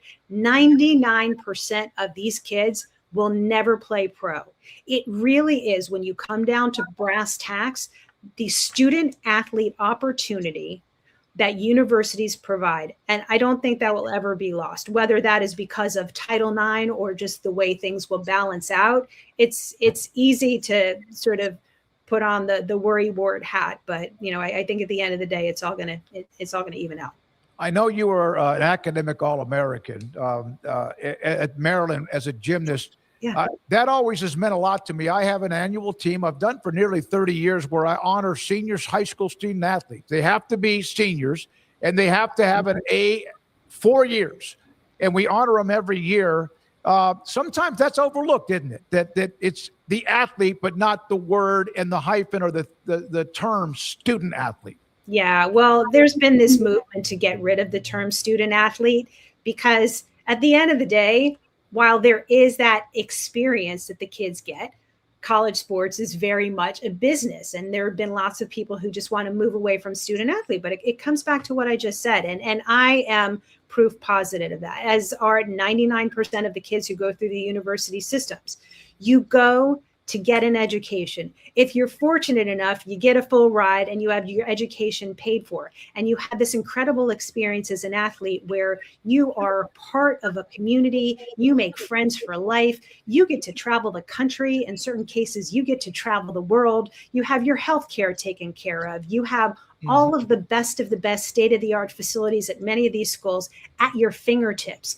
And just to take it in a little bit of a different direction, I think we need to speak more about how critical our college programs are for our Olympic pipeline.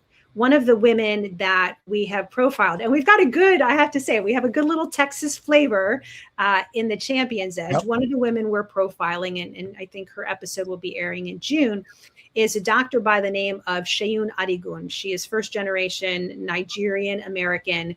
She ran hurdles for U of H, and then she wound up running in the Olympics for Nigeria, and then started the Nigerian bobsled team.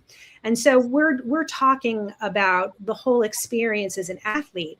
And she said, without my experience being able to run at the University of Houston, once she graduated, she came back and she was able to train and get her graduate degree, she probably wasn't going to be able to train to run in the Olympics in Nigeria for Nigeria. And it's something that we don't call enough attention to, because if college sports go away or are diminished in ways that people are worried about it happening, if the college programs go away, so do our Olympic pipeline. And the amount of street cred we get in the summer games and the winter games, every time we go out there and we kick butt and we win the medal count, all of that stuff changes without college sports. And so there are discussions that I really wish we could talk about more frequently, because it speaks powerfully how on a macro level, university athletics programs are so important for so many reasons. Last thing, and appreciate it, Bonnie, for your time. The Champions Edge, it debuts tomorrow, premieres tomorrow on ABC.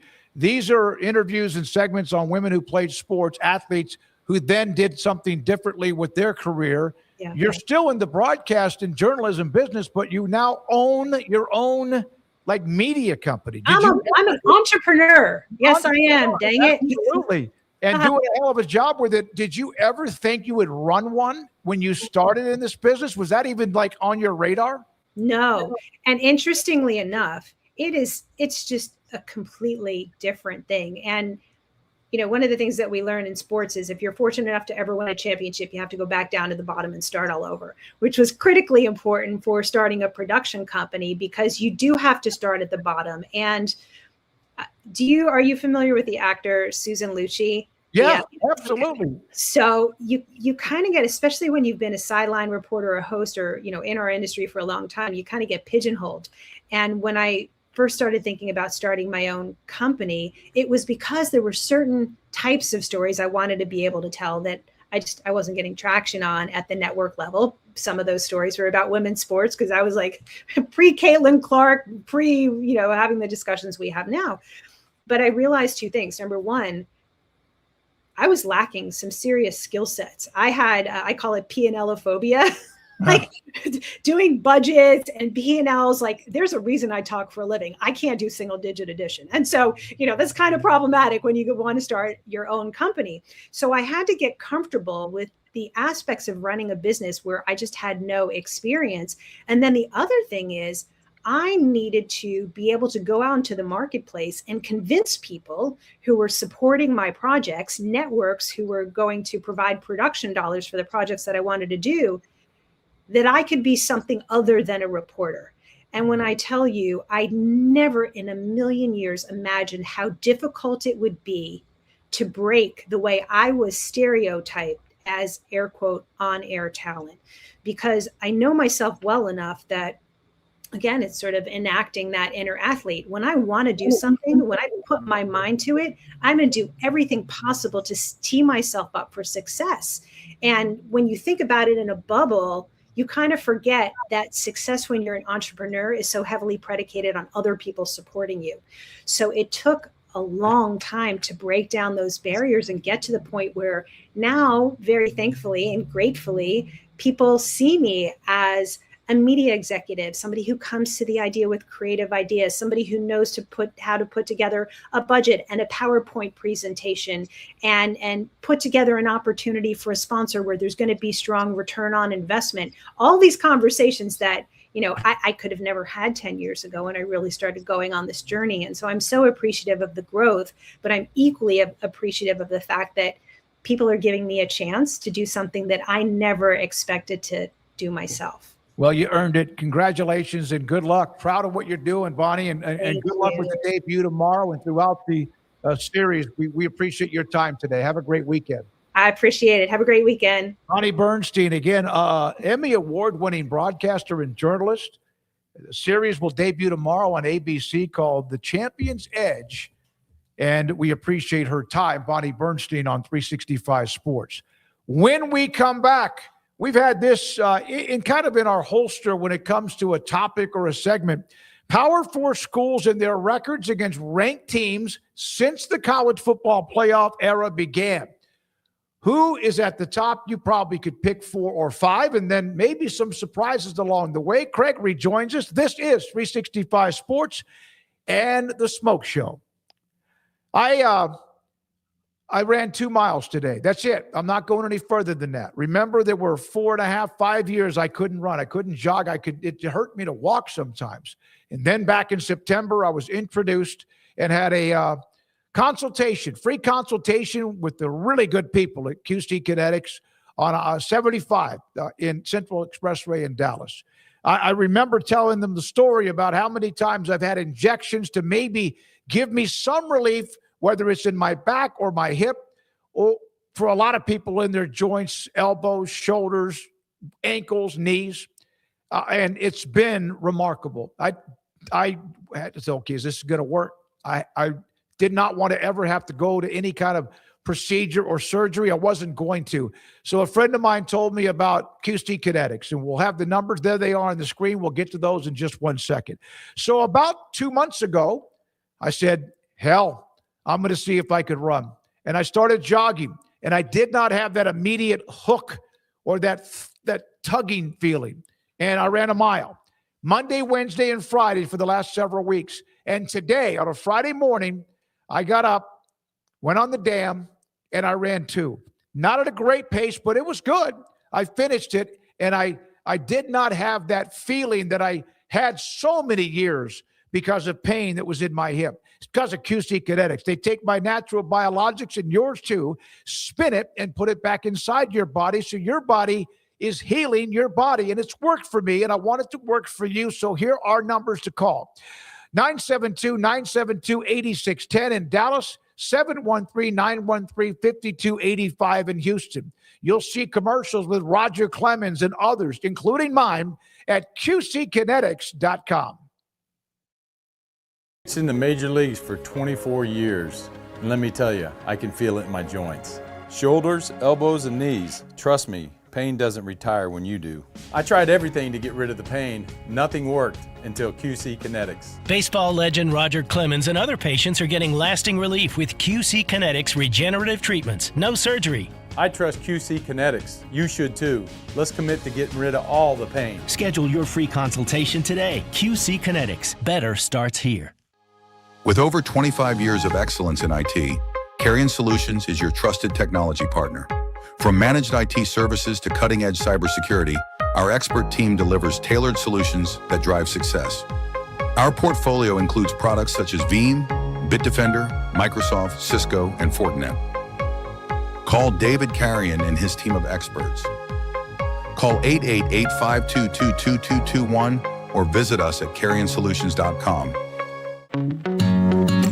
Established in 2007 and independently owned, Alliance Bank Central Texas is committed to helping families and businesses meet their financial goals. From their tellers to their board of directors, they know the importance of superior service and competitive products. Customers have confidence knowing that their financial needs are in good hands. It's your bank, Alliance Bank Central Texas, with 2 Waco locations, 4721 Bosque Boulevard and 191 Archway Drive on Highway 84, and at alliancebanktexas.com. Member FDIC and equal housing lender. Hello, I'm Camille Johnson with Camille Johnson Realtors. We specialize in selling residential real estate agent all across our community, and we love serving all types of families. We have been in business at Camille Johnson Realtors for almost 9 years, and I have been a residential real estate agent for almost 40 years. And we love our partnership with 365. So thank you for partnering with me, and thank you so much to all of my clients who have made our company a success. Join the celebration. It's 27 years for Richard Car Motors, and we're celebrating with big anniversary savings. The GMC Sierra delivers strength, power, and a refined interior loaded with premium comfort and technology. During Richard Car's 27th anniversary sale, find savings like $9,000 off all Sierra 1500 Pro and SLE models in stock. Thank you, Central Texas, for 27 years. Log on, call, or come by today to find big anniversary savings now. Richard Car, they have the truck for you. Pepperoni Magnifico. Pepperoni Magnifico. Marco's Pepperoni Magnifico. Classic and crispy cut pepperoni, 3 melty cheeses, all on our fresh made dough. And starting at just $12.99 for a large, it's no wonder Marco's was named America's favorite pizza chain. This 4 o'clock hour is brought to you by Stonewood Dental, your one-stop shop for your dental needs, specializing in teeth cleaning, fillings, crowns, sealants, root canals, IV sedation, extractions, implants, bridges, dentures, full mouth restorations, and bioaesthetic dentistry. Our priority is your comfort from the moment you walk through the front door. Stonewood Dental in Robinson, Texas. It's time for the Smoke Show on 365 Sports with Craig Smoke and David Smoke. All right, here we go. This segment, and again, this is kind of fun. I like images, or I guess you could say data, stats, history. History of the college football playoff is not all that old because of what the first year was back in 2013 or so, or 14. Here is a list. This is a list. We're going to leave it up on the screen for quite some time. Power 4 schools' records versus ranked opponents during the college football era. Now, it's not a surprise in the top left-hand corner because they have dominated college football for quite some time. Even prior to that is Alabama, which is remarkable, though, 62-17 against teams who were ranked since the college football era. Not surprising with Ohio State or Georgia or a bunch of them either. But look at that list, Craig. Anybody in that left column that perhaps that's above 500, which stops at LSU, which is about a little over halfway down, that catches your attention? I mean, catches my attention in any particular type of way. I think the kind of couple of outliers that aren't just caught up in the constant discussion and aren't mentioned off top with like every category is some of those Big 12 schools, actually. I mean, Arizona State sitting there, albeit 500. You said, but above 500, right? So yeah, TCU, the last team is LSU at 23-20. I think is not a surprise because Gary Patterson did very well there. But I think if you were to poll a lot of fans and say, give me your top 10 Power 4 teams who have the best records versus ranked opponents since 2014, because yes, that was the first year of the playoff, was 14. I don't know that TCU gets mentioned. I think all of these other teams, maybe Washington, because outside of the Penix and the playoff run, like I don't know if they really spring to mind for you, but LSU would, Oregon certainly would, Notre Dame, and all the teams above that. So yeah, I think the TCU and Washington selections would be probably ones that would be missed by most people. I think the top 4 right there, all having won multiple national titles in this playoff era. It's just really hard as a guy who's watched a lot of Oklahoma football, man. Since 2000, just hasn't been that elusive national title, but there they are as the winningest team without a national title during this time frame, which is a positive mark in some ways, but it's also more of a frustrating mark than it is a positive mark. I mean, it really is more of a frustration than anything because, like, great, you get to the playoff a lot. You've beaten a lot of ranked teams. You've definitely handled your business more than others, but you have not got to the mountaintop. Whereas Clemson, you can argue they're on the downslope right now, but they had their run in the sun that was just magic. Georgia, and that was probably like the last, like, I don't think college football has never, ever necessarily been innocent, but like Clemson's inclusion as a team that wasn't just necessarily built like Bama or built like Georgia, even though a very proud program, very successful, but just like, we don't know if that happens anymore these days. But then again, there's an Indiana, so who knows what to expect. But Clemson's run was incredible. Georgia, Ohio State, Bama, I think those are all self-explanatory. Those are the 4 most prolific and best teams in this playoff era. All right, so you mentioned those top 4, right? And then OU has been knocking on the door and a couple of times, like, my God, they couldn't. Same with Notre Dame. Or got blown. Notre Dame, Oregon, TCU, Washington, all of them. There's a chunk of them, 5 schools, because LSU is the last one with a 500 record. And they've won that titles. Chunk of 5, OU, Notre Dame, Oregon, TCU, Washington, very consistent, yet they are missing, at least since 2014, the first year of the playoff, the national title. Yeah, so yeah, I think those 4 are rock solid. Those are like your teams of the playoff era are those 4 right there. And then, yeah, Oklahoma, Notre Dame, Oregon have all been in the mix. TCU played for one, obviously, as well. Washington, again, I think Washington is just kind of like a come and go sort of a thing, though, where it's not been sustained And now we're talking about just ranked opponent wins. So Washington's had some success, but I think being about 500 sort of makes sense for them because they're not, again, one of those teams you think of just off top. And Oregon has never won it, and that's so that out of that group there. But they've been remarkably consistent, and they've been in a lot of big games, and they've won their fair share of big games. So, yeah, I think just TCU would maybe just not be guessed. But then when you think about Gary Patterson and then Sonny Dykes, how immediately they followed it up with Dykes getting them to the playoff, winning over Michigan, and then we know what happened against Georgia, unfortunately. They maybe would just take a few more guesses than if you gave like here's 5 slots. I think most of them are going Bama, Ohio State, Georgia, Clemson, OU, Notre Dame even. But yeah, there's some really proud programs that have won multiple titles, and there's some that have been scraping and trying to get that first one or that first one in a while.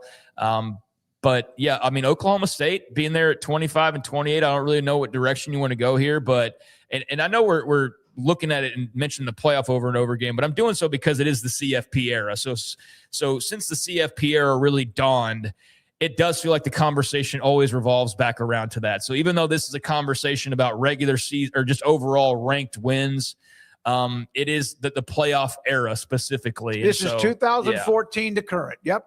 So everything revolves around back to the playoff and gives you also more opportunities to play more ranked games. So that's why it's kind of self-fulfilling that Bama, Ohio State, Georgia, Clemson, teams that have made the playoff, OU, Notre Dame multiple times over, would have a lot more opportunities to play in big games like that. But that Alabama mark, man, we were talking about it yesterday with Pat Smith, our buddy from down at WJOX in Birmingham, and just kind of picking his brain on Bama and the mood and all of that. I mean, Kalen DeBoer is a really good coach, and everybody always says you don't want to be the guy that follows the guy. But even then, you're like, all right, come on, how bad could it be? It's Kalen DeBoer is a great hire. It's about as good as you could have hoped for to replace Saban, and that all still very much rings true. And who knows how many titles he may or may not end up winning. But my God, is that bar set so incredibly freaking high. And most of it was set in a different era as well. That also differentiates it. It wasn't Saban cleaning up and winning titles in the NIL transfer portal era every year. It was in a different era. So I don't think we see probably anything like that ever replicated. That Bama run of going on about, 15 to 20 years. Did you hear what Kirby Smart, I think we played that audio, didn't we, about what Kirby Smart parody, said about? Yeah. He said those Alabama teams would hammer, would bludgeon, would crush, beat up those teams that are not crushed, but beat up the teams of today that are at the top. He said in so many words, he thinks they'd kick the ass of a lot of teams in this day and age. Well, yeah, you've got NFL players who are starting in the NFL right now who are like third string linebackers because they had to wait their turn behind the other 2 NFL guys that were going to go ahead of them at running back. Like, yeah, you have guys who would start basically at any other school, and nowadays they do. They just go to those schools. They just go in the transfer portal or go somewhere different to begin with. But yeah, the ability to stack depth and to stack NFL talent like they did at Bama, Ohio State, Georgia, so on for years and years, like that's just not the environment anymore. So I don't think we'll see the run that Saban had, first of all, because it's just kind of all by itself in a lot of ways anyways, but especially because the whole environment is totally different. You're dealing with completely different wild cards than he had to deal with, but that doesn't mean we can't still sit back and go, damn, like that was something else, man. That Alabama run and that bar, like I said, is just set so incredibly high that even going to the playoff, winning a playoff game on the road, it's still like, well, what have you done for me lately? Yep. Kind of thing. And that's what it's like to replace the guy like Kalen DeBoer is attempting to do. I'm going to do this because Wet Blanket asked, and I'm not going to do it now because we're focused on this list, but all-time Big 12 or the current Big 12, which are 16, and who has the best overall record in this time period or all time when it comes to AP top 25 wins. But that's for another day. Now, look at the bottom right corner, please, Rez, if you'll blow that up. This is humiliating. You almost don't even see them. 2-34 for one of the all-time most consistent until the last 10 or 15 years. Nebraska, we hear about the stretch of not winning a game in the top 25. 2-34 is disgusting. And Rutgers is the only team worse. Yeah, there's a lot you could unpack off a list like this. And one of these columns, the first and the last, but even the middle as well. I mean, some really interesting teams I just sort of scan over here. And, USC 19-33. Yeah, Yep. I mean, there's some really interesting conversations to be had here. But to what you just pointed out, I mean, Rutgers, unfortunately, I do feel like they're the new Indiana, and they weren't not that kind of to begin with, because I know personally that I would pull the whole conversation and you're just looking for the example in your head of like, well, who's the worst team in the country? It's like, oh, it's Indiana, or Rutgers. I know I said Rutgers plenty of times over the years, and it wasn't like trying to pick on them. It's just that, yeah, they're sort of there. And now I don't feel nearly as bad about it because they are the worst team in the playoff era. And I'm not trying to pick on Rutgers, but 0-37 against ranked teams in the CFP era. So over the last 12 years, 37 cracks at winning a ranked game, and you've not won a single one of those. You haven't even had a team like just play like crap and fumble it 6 times in a game and throw up on you, and you still couldn't win. Those guys in the bottom right corner. You would think you'd, run into some random like number 24 ranked team in Big Ten play and you could knock them off, but apparently not. So, yeah, that is not, and it's also interesting. The last 3 teams are all like new Big Ten additions as far as the last few waves of realignment. Now, Nebraska, you would never question. Rutgers was always a bit of a stretch. Well, we're trying to go get the New York, New Jersey market, and that was a different time where you were looking for different factors and why you were realigning. So that didn't make no sense, but still you look at it now and you're saying, well, if they were to cull the herd a little bit in the Big Ten, which I don't know if they'd ever go that far because of just the political reasons and whatnot, but yeah, Rutgers would be first man up in line for that potentially. But yeah, then to see like Maryland, I guess I'm not shocked to see them right there because I mean, there's not a whole lot of success to point to, but for Nebraska, no, it's disgusting. To be 2-34, they can't even accidentally beat a top team. I mean, a ranked team. That's who they are, though. They have been so average, and average is a compliment. I think, though, that there's times where you could point to, well, they're not Nebraska. They never will be Nebraska again, and that's a different conversation. Certainly, they're very unlikely to duplicate the 90s run. I mean, that's just going to be nearly impossible. A lot of teams can't duplicate. They were talking about Alabama's not going to duplicate what they did under Saban probably ever again. So, yeah, Rutgers, that's not a surprise, although 0-37 is like, that's like, again, you feel like you could just blindly find a win somewhere. Maryland being 4-38, that's not a shock. Boston College, not a shock. Been a while. Kansas was by far the worst team in college football there for a while. Like, it wasn't even close. Like, they were absolutely the worst team for years. So that's not a surprise. Colorado, like, if not for Deion, how much would we have talked about Colorado in the last 20 years or so? Like, they had a good little run with like Steven Mendoza years ago in the Pac, but that wasn't even like a big championship like run or anything. So like, yeah, there's not a lot of shocks there. Purdue, Vandy, etc. But damn, amongst all those teams, to see Nebraska at 2-34, I don't know how much of that's just purely rule over the last 3 years either. No. I'm saying I don't know how much of the 2-34 is from just Matt Rule specifically, but we know that's been something that's hung over his head now, going back to Baylor when he was there. He's really good about raising a program up. He's really good about spinning negatives into positives. He's really good about a lot of different things, but when it comes to beating ranked opponents, like, that's just missing from his resume. It is. He was able to do it a couple times at Temple, I believe, but beyond that, it was missing at Baylor. He beat the teams that you expected them to beat. They won a few games that you maybe didn't expect them to win, but they weren't like upsetting the number 5 team or consistently beating top 20, 25 teams. So yeah, like, to see Nebraska there, that if you would have taken me in a time travel machine back to 98 or 99, even fresh off the heels, because they were still going to go play Miami for another title in about 3 years. So I guess maybe take me to 2002, when I guess you could say that they've never looked back from that standpoint. That's still 10 years plus earlier before this playoff era even begins. But yeah, man, we just get far. It's like the Cowboys Super Bowls.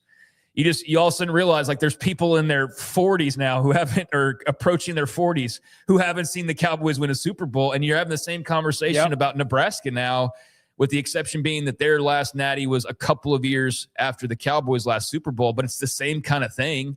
You have people in their mid to late 30s approaching early 40s that you talk about the Cowboys' greatness and the Super Bowls of the 90s or Nebraska and the national championships of the 90s, and you get looked at like you're speaking alien tongue or something. So, yeah, it's hard to kind of wrap your head around that the Nebraska's sitting in that position next to last in a stat like this. All right, and Vanderbilt with that 8-40. I looked it up while you were talking about the list, and at the bottom right corner, we're going to get to a couple of others, like Florida State's right there on the left, second from the left column, right in the middle at 14-27. They've been really good, but the last couple of years since the Jordan Travis injury, of course, the Vanderbilt's 4 of their 8 wins against ranked teams have been the last couple of years. I was going to say, yeah. Including Alabama, the only ranked game they won in 24, but they were number 1 in the country, and then they won 3 times last year to get to that too.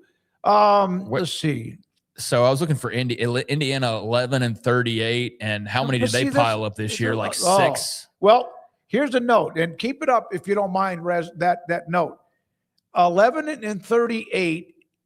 Kirk Cignetti won 7 of those in the last 2 years. 7-2, the best overall win percentage against ranked teams. Of course, he's been at Indiana just, 2 years. So 7 of those 11 for Indiana are Cignetti in just the last 2. They had to win, 6 postseason games, or what was it, 4 postseason games, whatever, last year. So he's put them in a position. Otherwise, they'd be on that right column and deep into it too. Yeah, just Google him. He wins. But yeah, that jumps off the page at 11-38. So I was just going to go look back real quick because they're the defending national champions. We can bog down on them for a second. So last year you would have had a win over number 9 Illinois, a win over number 3 Oregon, a win over number 1 Ohio State, a win over number 9 Alabama, a win over number 5 Oregon, and a win over number 10 Miami. So Indiana, 6 of those 11 came just last year. Yep. And every single one of those was a top 10 win. Yep. So they got 6 top 10 wins last year. And then the year prior where they were also pretty good and made the playoff, they did not play a lot of top. They only played a couple of them. They lost both of them, actually. So in 24, they lost to number 2 Ohio State, got beat up good to take their first loss late in the year, and then lost to Notre Dame in the first round of the playoff, and that was their only other ranked opponent. So they had a big jump up with that playoff run. Obviously, yeah, you played 4 top 10 teams, or no, 3 top 10 teams, 3. Bama, Oregon, Miami.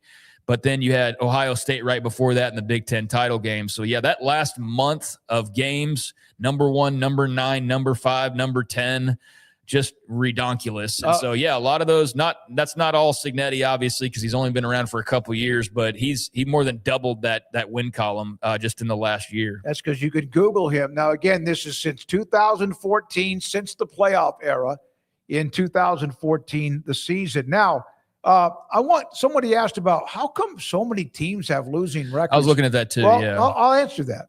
It's hard. You look at there are certain programs all time, like Alabama has 200 wins, 141 losses, and 7 ties when there are ties all time. Okay, that's Ala-freaking-Bama. But it's hard. You look at the best coaches ever who won multiple national titles and look at what their records were against top 25 teams. I bet a lot of them are 500 or worse. It's hard to win games. It's hard to win no matter who you are against ranked teams, even if this is the top 25 and not just you go to the top 10, there'll be maybe 3 or 4 more teams that would not have a winning record. Yeah, no, it's a valid question, though, because it is strange. There is a drop-off after about 15 schools to where it's all under 500. And I think in the case of some of them that are really sinking, it's like for Rutgers, for example, how many of those are Ohio State and Michigan that you're playing them almost every single year? Penn State. Now, they should have more than 0, but same thing for Maryland or Nebraska. How many of those are just not being able to beat Ohio State in the 7 times that you played them in the last 15 years. So that's how it can add up quickly. If you're in a league with multiple pretty steady teams and you're playing them regularly, well, then damn, you add in Ohio State, Michigan, Penn State. What's Nebraska's record against those 3 teams, you think,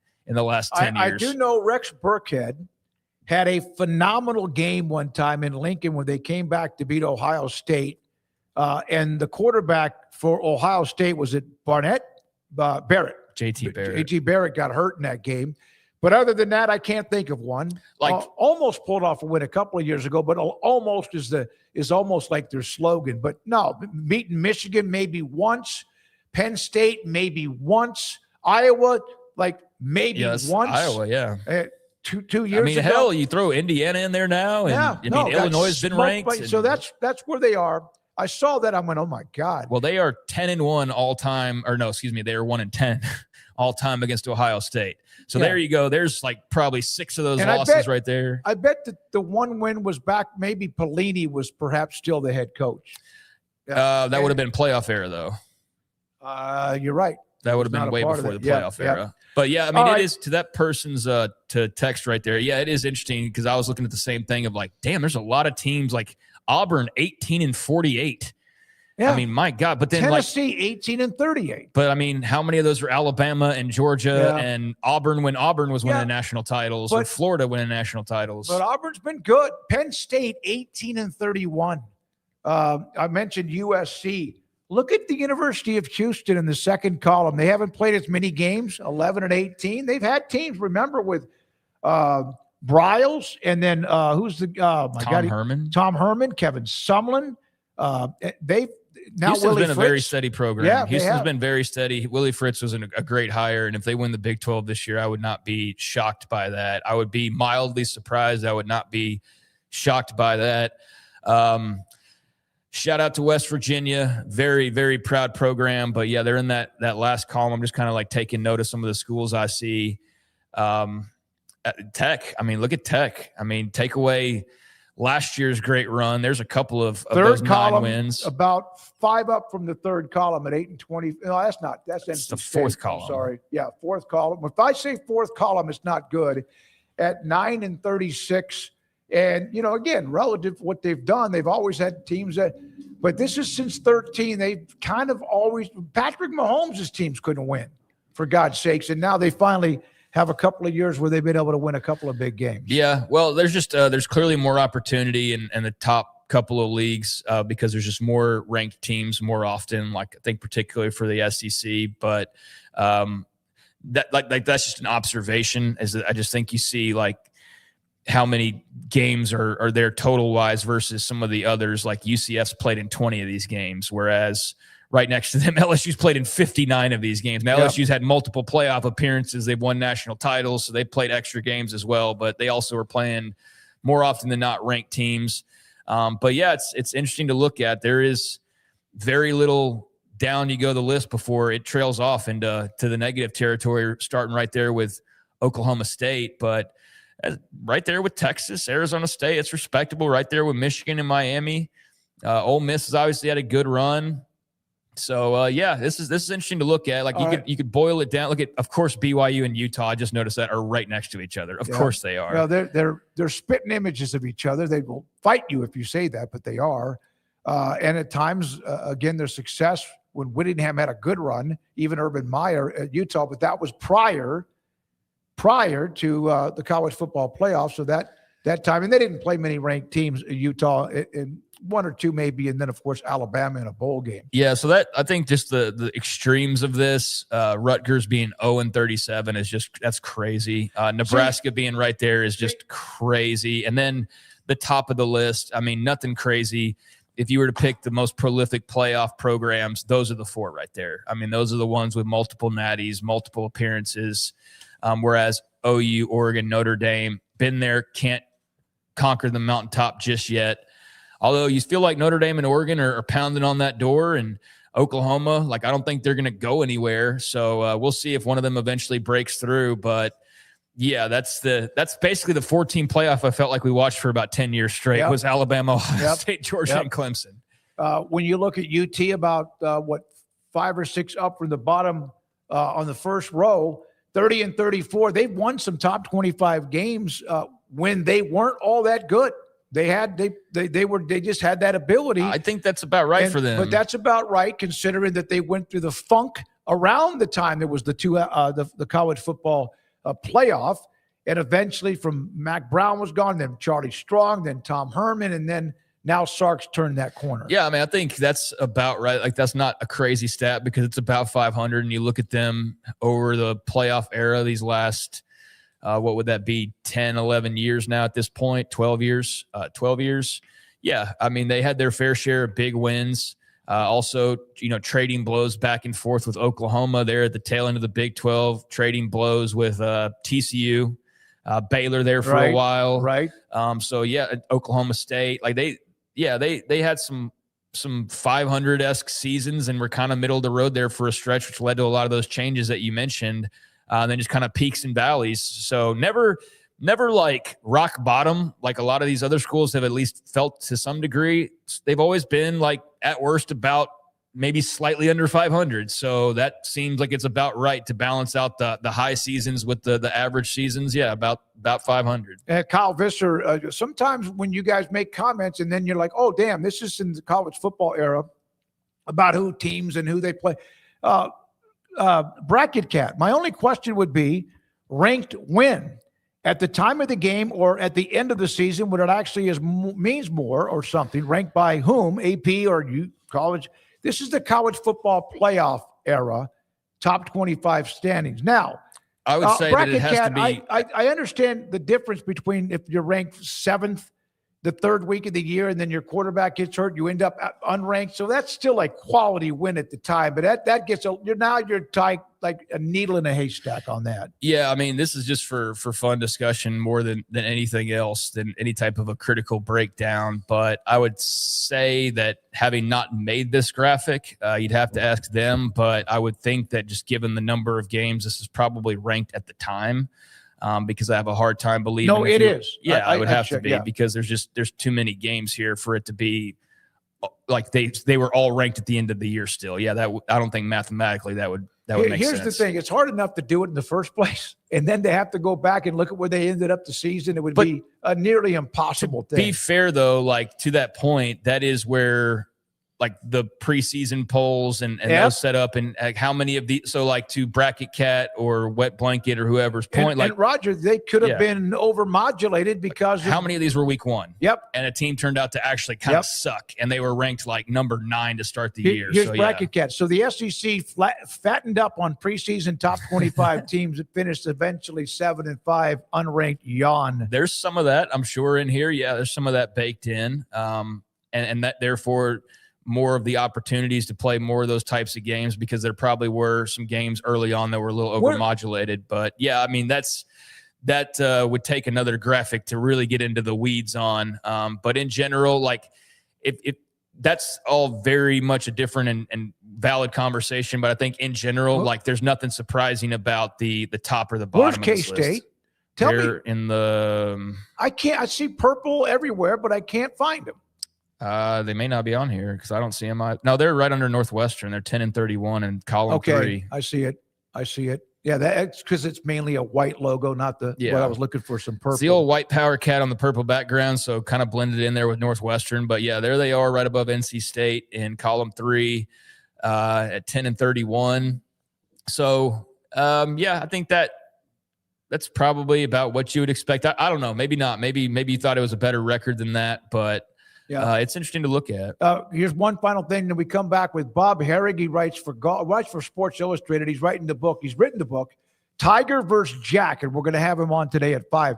Missouri was ranked all last year. Yeah, they were propped up. They were in that SEC bubble, so they were ranked. They were a ranked win for everybody that played them, and then they had none of them, and they were ranked. Of course, they were always well, we can't.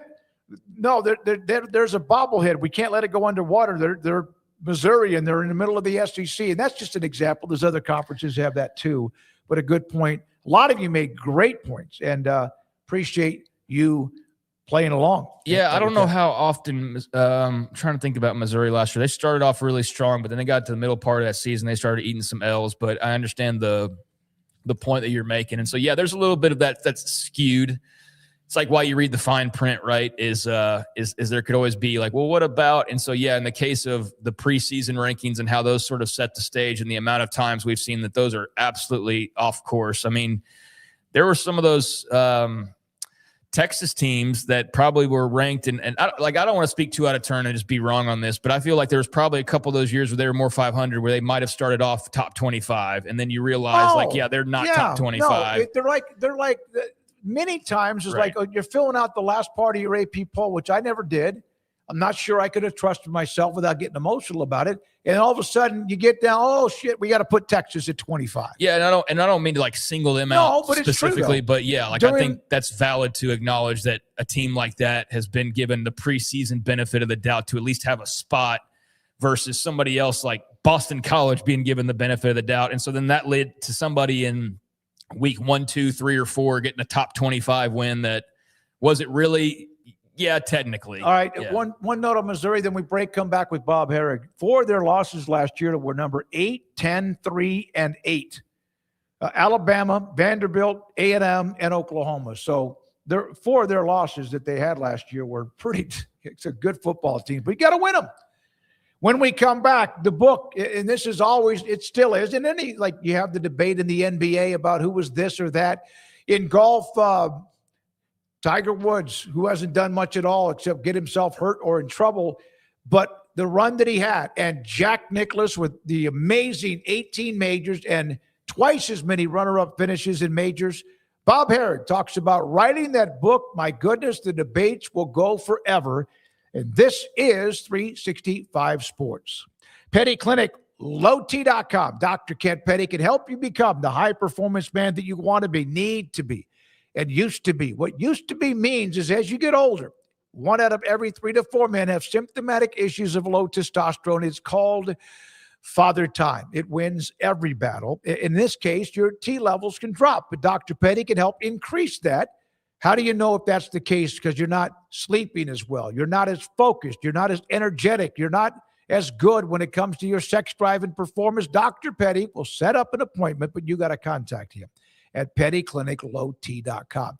He will put you, they'll set up an appointment, take care of it, get the results, and then see, okay, no, you're okay. It's something else.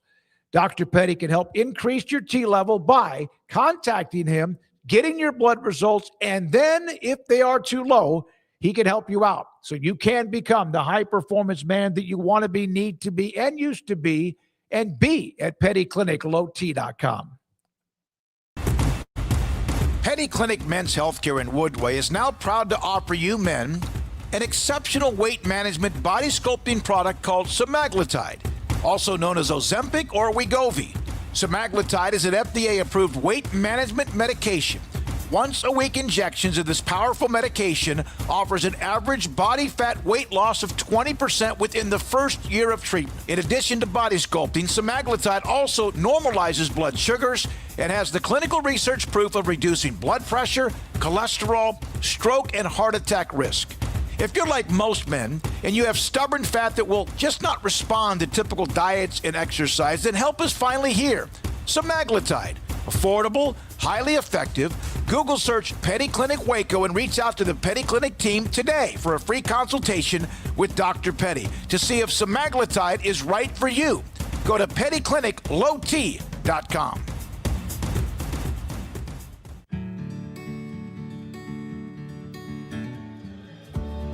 Whatever it is you wrangle, whatever seeds you sow,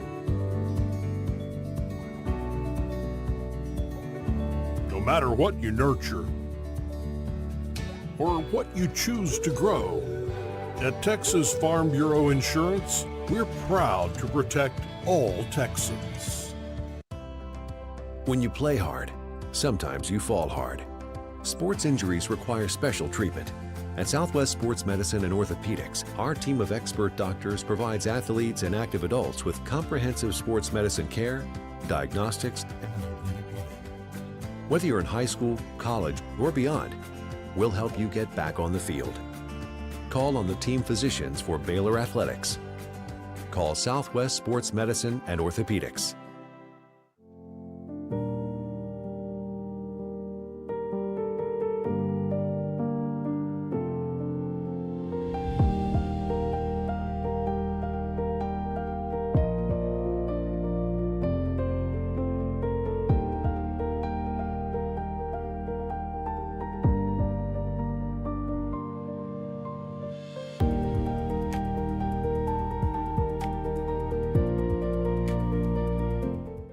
I pitched in the major leagues for 24 years, and let me tell you, I can feel it in my joints. Shoulders, elbows, and knees. Trust me, pain doesn't retire when you do. I tried everything to get rid of the pain. Nothing worked until QC Kinetics. Baseball legend Roger Clemens and other patients are getting lasting relief with QC Kinetics regenerative treatments. No surgery. I trust QC Kinetics. You should too. Let's commit to getting rid of all the pain. Schedule your free consultation today. QC Kinetics. Better starts here. From the TFNB Your Bank for Life studio. Now, it's time for the SMOAK Show. Presented by IdealMRI.com. Premium quality MRIs, convenient, affordable. That's ideal. And by Texas Farm Bureau Insurance. We are Texas Farm Bureau Insurance, your insurance provider built by Texans for Texans. And we've been protecting families in our great state since 1952. TFNB, your bank for life, serving Central Texans since 1889. It's time for the SMOAK Show on 365 Sports with David Smoke and Craig Smoke.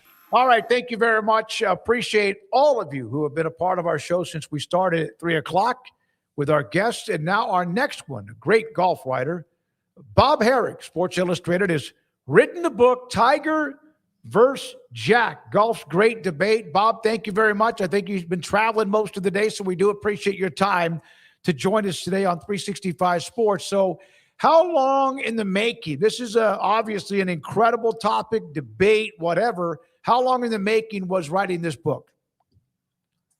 Yeah. Hey, well, thank you for having me. I appreciate it. Hope you're doing well. I think the idea for it, the actual idea, like, hey, this would make a good book, probably in the works for about 4 years. And I was working on a different Tiger book that came out a couple of years ago. And in the reporting of that book, I had a lengthy conversation with Jack.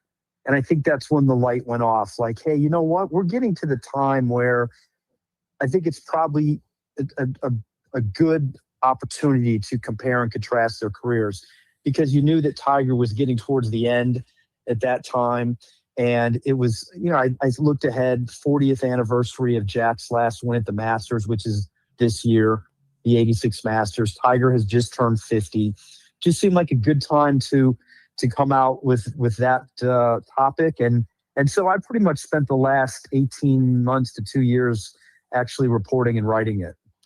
Yeah, it's a debate forever, always will be. And of course, there's the what if. But, hell, you'd say that about what Tiger and the injuries and some of his other off-the-course issues that have created and cost him some majors. But at the same time, when Jack has twice as many runner-ups, basically, as he has 18, I don't think what if really comes into play with these two. I love Tiger.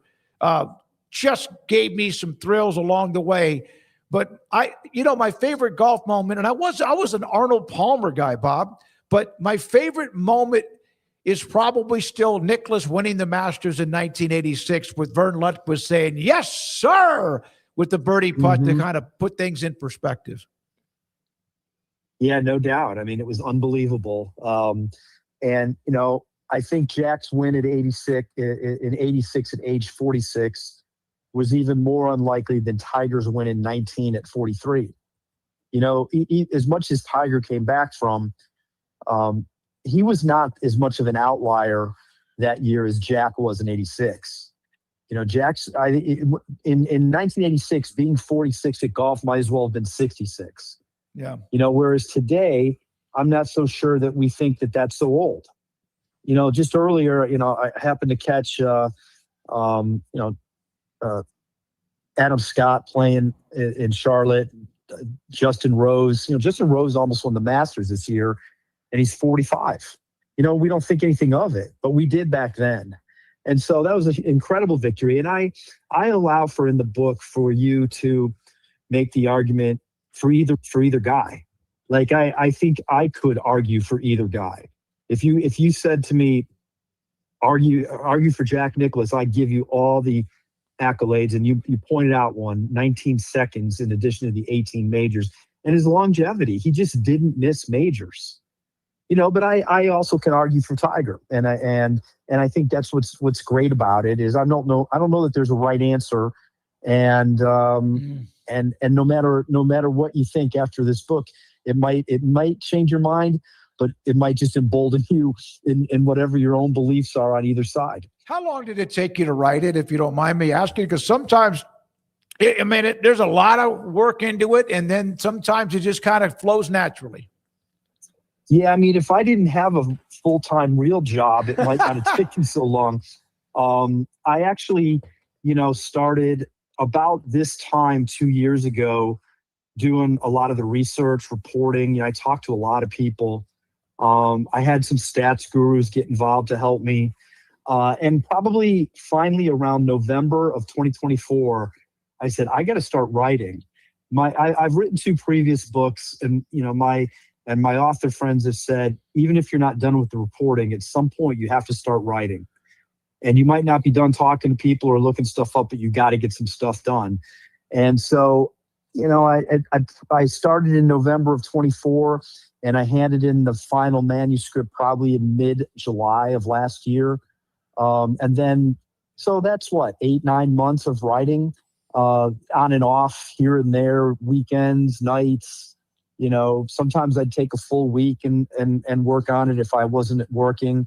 And then there's an editing process after that, like throughout the rest of the summer and into the fall. These books require a lot of lead time for the publishers. Unlike my internet job, where I could write something now and you could be reading it in 5 minutes, it doesn't work that way with books.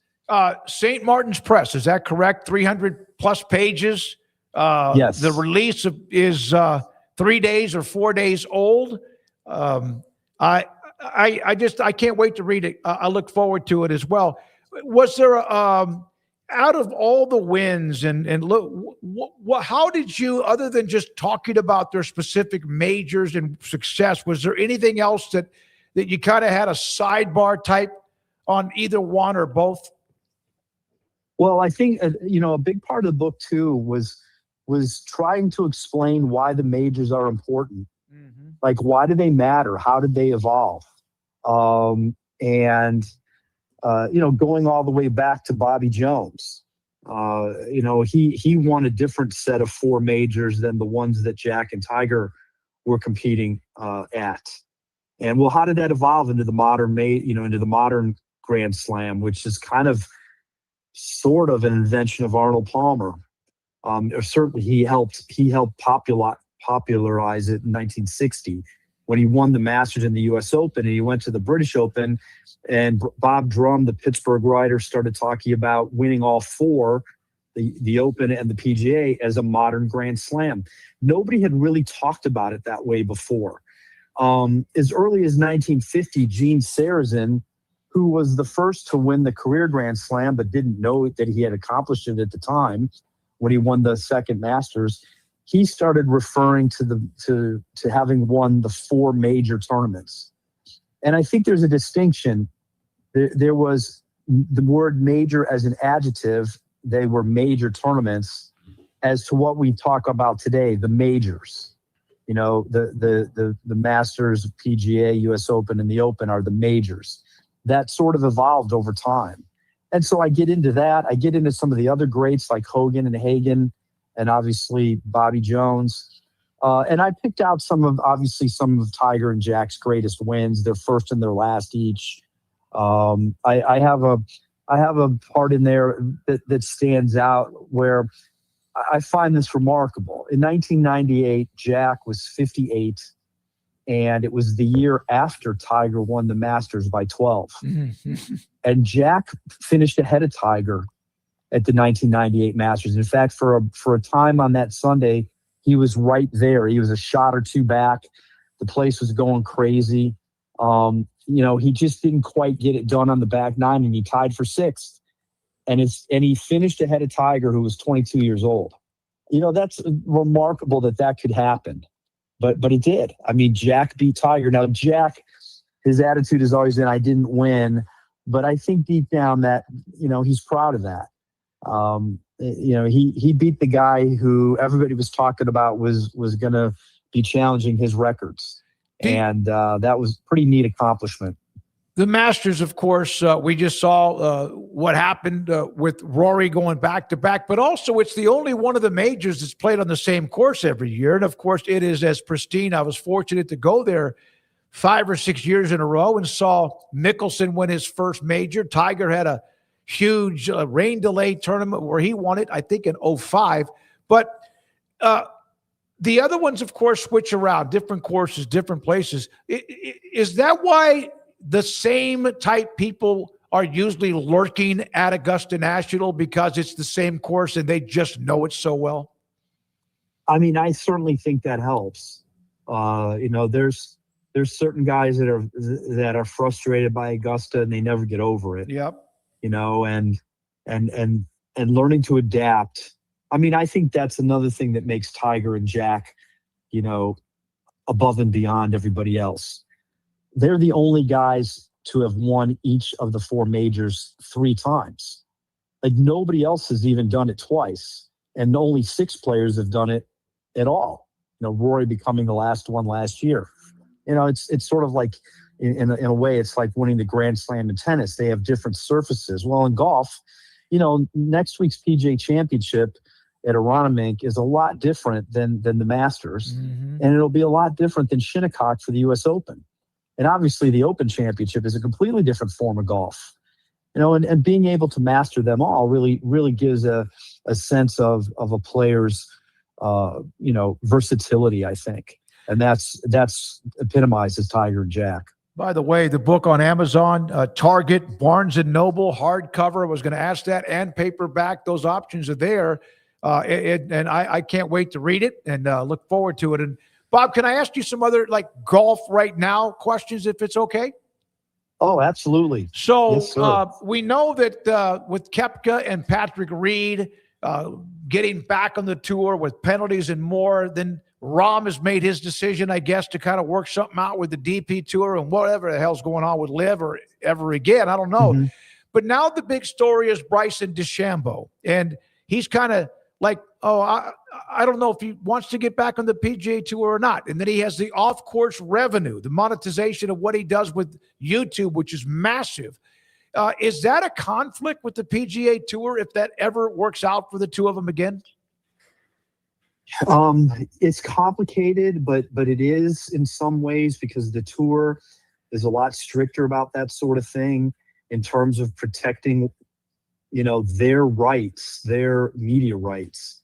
They have loosened this to a good degree. It's not as strict as it used to be, but like if Bryson wants to use highlights of his own rounds on tour, say you were back on the PGA Tour, he's limited in how much of that he can use, and he's not allowed to monetize it. So his YouTube stuff would all have to be from either practice rounds or away from the course, which obviously he does that a lot. And in fact, frankly, that's, I think, the value in it. When you see Bryson hitting the ball over his house trying to make a hole in one, that kind of content, or the breaking 50 thing for 9 holes with a partner where they play from the red tees and they're trying to break 50 over 9 holes. I mean, that's the kind of stuff that I think gets a lot of following.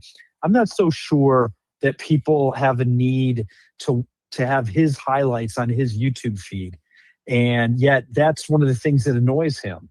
He thinks that he should have his rights to that. Well, when you become a member of the PGA Tour, you kind of sign away that stuff. And really, that's kind of how it is in all sports. Steph Curry can't go play 3-on-3 basketball in the summer on TV.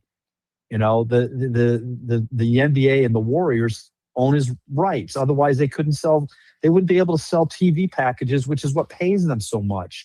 I think that's what the players miss in all this, is that how do you get this big money for the purses? It's because exclusivity that's given to the network rights holders. If that stuff was available everywhere, that now watching a PGA Tour event becomes less valuable, and the sponsors aren't going to want to pay as much, the networks aren't going to want to pay as much, and the purses aren't going to be as high. So to me, it's really kind of simple, but the players don't always see it that way. They see this as a chance to make money for themselves, and I guess I don't blame them. But sometimes I'm not sure that they're looking at the big picture either. Yeah, it is interesting. Obviously, when the story broke with Mickelson and eventually the Koepka and Rahm and DeChambeau, they put a dent. But can't Liv be credited? I know PGA fans don't want to hear this, but shouldn't Liv get some credit, like the AFL to the NFL or ABA to the NBA, for forcing the PGA Tour to look closer at things they should do better? No question. I think we'd all be naive, and so would the tour, if they didn't recognize that Liv has been great for professional golfers and caddies. because look at how much the purses have gone up. I mean, the purses of the majors, even, which aren't really directly affected, have almost doubled in 5 years. Like in 2021, the Masters was like $11 or $12 million. It's 21 this year. I mean, just for them, the PGA Tour this year has 8 $20 million purses. 4 or 5 years ago, their purses topped out at 12 million, and that was only for a handful of events. So these guys have all benefited, even if you didn't go to Liv. But of course, what we're seeing is that it's not really sustainable. What Liv is doing is clearly not sustainable. They've, their model, it's millions and millions of dollars been spent without anywhere near close to making it back. The PGA Tour has been able to withstand it, but even them, they're finding that they've found a limit with what title sponsors want to pay, and 20 million is probably too much. They might have to scale back a little bit, or maybe it's going to top out at that, and you're going to see some other events that don't have purses that high, or we might lose some events. If you lose some events, you're able to spread it around a little bit more. So your analogy is good. I mean, I bring this up all the time. As popular as the NFL is, we all know how popular pro football is in America. There's only one of them. And it's, breaking them off. Years and years ago, the USFL was around and it was popular in markets that were underserved. But ultimately, fans wanted to see Herschel Walker playing in the NFL, Doug Flutie, Jim Kelly, Steve Young playing in the NFL. Yeah. Well, I think there's a lot of fans who want to see Bryson and Rahm playing on the PGA Tour, or at least playing together. If it's not the PGA Tour, it's some hybrid of all of this, which I think probably that idea has passed. But that's what was kicked around a couple of years ago when they made that framework agreement. There was some thought there might be some alliance which would allow them to play together at least more often. So my long-winded point is, it's really hard in sports, especially a niche sport like golf, to have that kind of separation. There's a reason the major is so important. It brings them all together. Bob, good stuff. Congratulations on the project and also the book. Thank you very much for your time, and have a great rest of the weekend. Thanks so much for having me. I appreciate it. It's good talking to you. You too. Bob Harig from Sports Illustrated, golf writer, the book, Tiger versus Jack, and a lot of the background. That's like you see debates about so-and-so versus Michael Jordan or this and that. That's always what sports bar tailgating arguments are all about. And there's really no one who's right, because everybody seems to. Now, you just bring out some kind of random names. No, yeah. Jordan's better than LeBron all time. Jordan is the GOAT. No, I mean, I just kind of stayed out of that because you're more of the golf fan than I am. Who do you think's better, Woods or Jack Nicklaus? See, I can't. I would have to say based on results. Now, Tiger's done. I mean, yeah, no, he's not done. winning anything else. I thought that until the wreck in California, that basically all but paralyzed him, that he maybe had one more magic in him. You get to 16, but just imagine how many he just couldn't. He wasn't even playing because of the injuries. But Jack, you know how much Tiger's my guy, but Nicklaus just overall, I still think gets the edge. Yeah, probably. And as far as a personal life and just the whole package of like what derailed or hindered or benefited their career, yeah, I think there's definitely more of a longer list of what ifs on Tiger's side. That's for sure. Like, should have undoubtedly surpassed it all, and he pill popped or was injured or whatever, ended up preventing him from living out his full expectations and abilities. So, yeah, that was a conversation that looked like it was definitely going to go one way, but that's why you never know. Like, who could have foreseen that Tiger was going to have all these off-the-course problems that basically derailed several years of his career and prevented him from winning at least a handful more majors, probably, if not double-digit majors. Yeah. One of the other things is he did some swing changes that would set him back 2 to 4 years with Hank Haney, but as a result of injuries and the car wreck and also one of them swing change from Butch Harmon, who was phenomenal, is that try to maybe prevent some of the issues he was going to have just with normal injuries of playing golf without all the other stuff off the golf course, and it might have maybe kept him from winning 2 or 3 more. He's 3 behind Nicklaus. Walter Hagen, Craig, is 3rd all time, and nobody ever brings him up. He played like a long time ago, back in the early 1900s, but his name is never brought up. Yeah, I can't say that I know too much about Walter Hagen. I've heard the name. I think I've read a little bit about him, but I don't really see him brought up in the conversation about the greatest, but definitely I've seen that Woods-Nicklaus discourse quite a bit, although it died off a lot quicker because of all of the issues that Tiger faced, whether they were self-made issues or just father time and nature taking a toll on your body. But either way, there's going to be a lot of like Tiger had a remarkable first ballot, no doubt about it, unanimous Hall of Fame type of career. And yet there's still like so much that you feel like he didn't accomplish.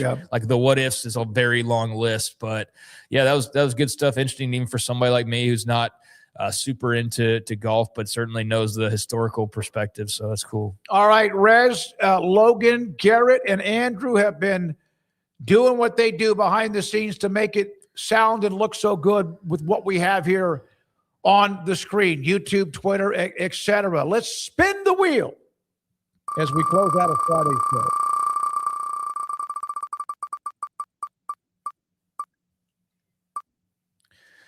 All righty. Ooh, it got into the break. Have you ever been to a sauna? Is it worth the hype? I'm not sure about what the hype is. It is very relaxing. And there's a sauna at the gym where I work out. I've been in there like 2 or 3 times. I'm just not very good because I don't feel like I'm claustrophobic. And so all of that humidity and all of that kind of gets me a little freaked out. Yeah, if I was like super duper rich and you could just like build your dream house, I'd definitely have like a sauna installed. Yeah. That would be pretty cool.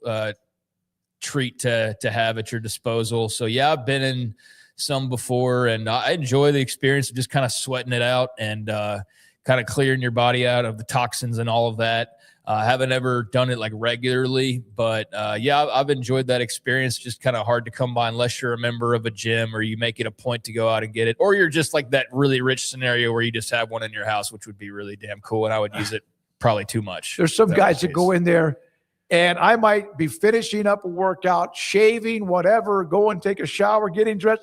To come out, they're soaking wet, like just dripping. It allows some of that stuff that's not in your system that's good to get out of it. Yeah, it clears the toxins out. Absolutely. Yeah. All right, there we go, that one. Now let's get to the quizzes. 2 quizzes from Andrew Valade. On this day, May 8th, 1970, which legendary NBA superstar playing on a severely torn thigh muscle inspired his team to a title by scoring the opening 2 baskets of Game 7? I know that we kind of made it a deal for me to go first for the older question since I wasn't around. But I have no idea. I don't even know where to begin. Okay. Willis Reed, it was sometimes overmodulated, the story. He was a phenomenal player, and he had that torn muscle in his thigh, and he came out, it's like he scored 28 points, but he came out and gave them a lift. They needed it, and it's Willis Reed without a doubt in my mind. It's going to be funny if you're wrong, but you're not. So there you go. In one of the most courageous moments in sports history, the captain emerged from the tunnel at MSG just minutes before tip-off, sending the crowd into a frenzy. Though he scored just 4 points in 27 minutes, he helped shut down the Lakers early. His grit paved the way for teammate Walt Frazier to post 36 points, 19 assists, securing the New York Knicks' first NBA championship and earning Reed Finals MVP honors. All right, so we get that one. 1-0 on the day. Win the day. 1-0 each week. Here's the second quiz for the day. On this date, 2018, which left-hander, famously nicknamed Big Maple, became just the second Canadian-born pitcher in Major League Baseball history to throw a no-hitter? I have no idea on this one. Take me back to the 60s, 70s, and 80s. I have a chance.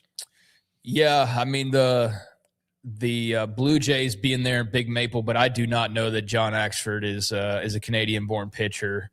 I don't feel like Ryan Dempster is. I have no idea on Jesse Crane. I could see where Andrew would do like it's the Blue Jays, so we go that route, but I don't think that's probably what he's doing. So I don't know. I don't know. Big Maple does not really ring a bell. Like some nicknames I've maybe heard a couple times, and I at least remember hearing them, but I don't remember hearing Big Maple at all. Could have just been a period where I didn't watch much baseball. I don't know though. I'm not sure on this one. I'm glad that I didn't have to read this one, or I don't think I did when it was in the smaller type. I would have said big nipple. That because I can't read. And of course you would. You always got to take this to no. Okay, I'm going to say James Paxton just because it's the first damn name, and I don't know any better. I mean, it's as good of a guess as me. So yeah, I have no idea. So let's go James Paxton. All right. Well, Andrew's going to be pissed because that was a shot in the dark. In a poetic twist of fate, the Mariners ace threw his no-hitter on Canadian soil against the Blue Jays, okay? He joined Dick Fowler, 1945, as the only Canadians to throw an MLB no-hitter. After the final out, he famously patted the maple leaf tattoo on his forearm, a perfect tribute to his historic achievement at home. Like, yeah, I have no recollection of this. I don't know where my mind was in 2018. Could have been any number of places, but, yeah, I don't remember that. So good to get it right anyways, technically, but learned something today. All right, 2-0 in the quizzes. We had a good week. I think maybe 8-2, 9-1 if I'm not. I think so. Okay, let's get to the poll results. For you, our audience, what did you say?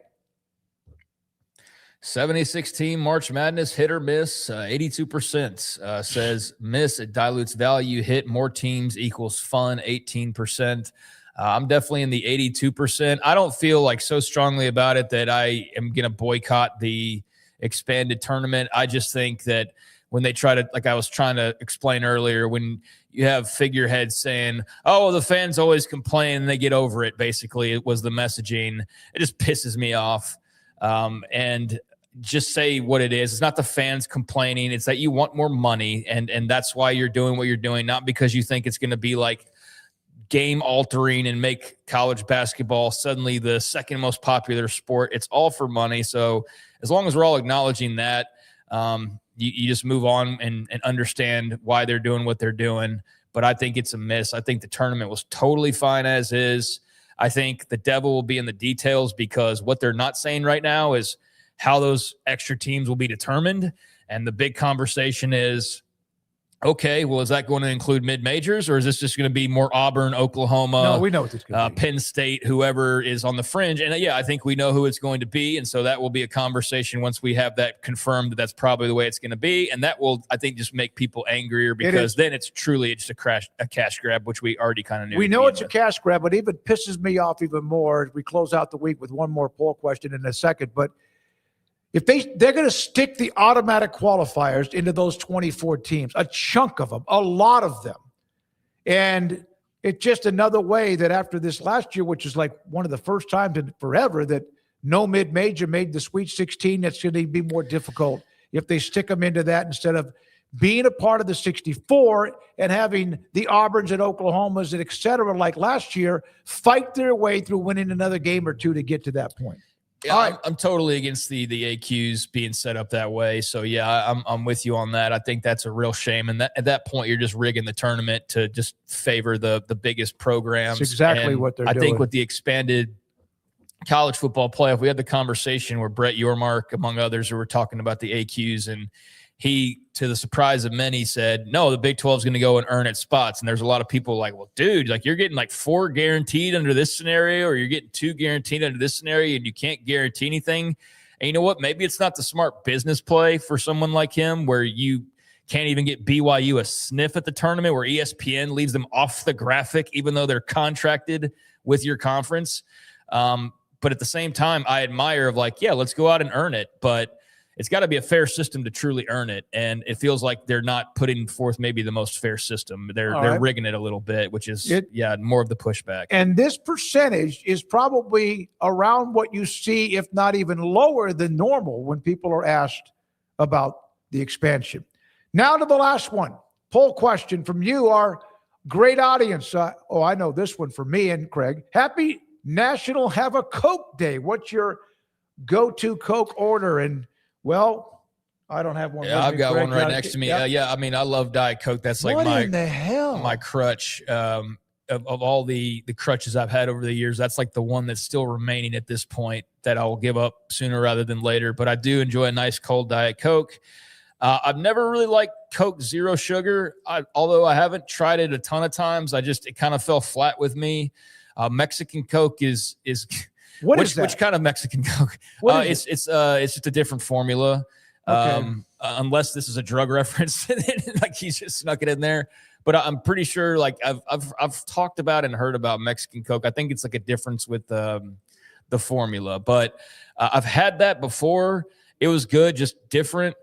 And Classic Red, the original, is what I drank growing up for a while, but I can't stomach it anymore. I don't like regular Coke any longer. I'll have like a couple sips of it, and I'm just like, it's just not my taste anymore, and hasn't been for a long time. So yeah, I'm a Diet Coke guy. I think I tried Coke Zero once, didn't like it. Diet Coke is 99.9%. I've never really at all. Classic Red, just too syrupy for me. I've not tried the Mexican Coke, but now I might. So here you go. Mexican might Coke. Call cartel. No, it's not. That's not that Mexican Coke. Although you did have to kind of like wonder for a second, maybe. But I knew I'd heard of it before. But it's actually got its own Wikipedia page. Mexican Coke.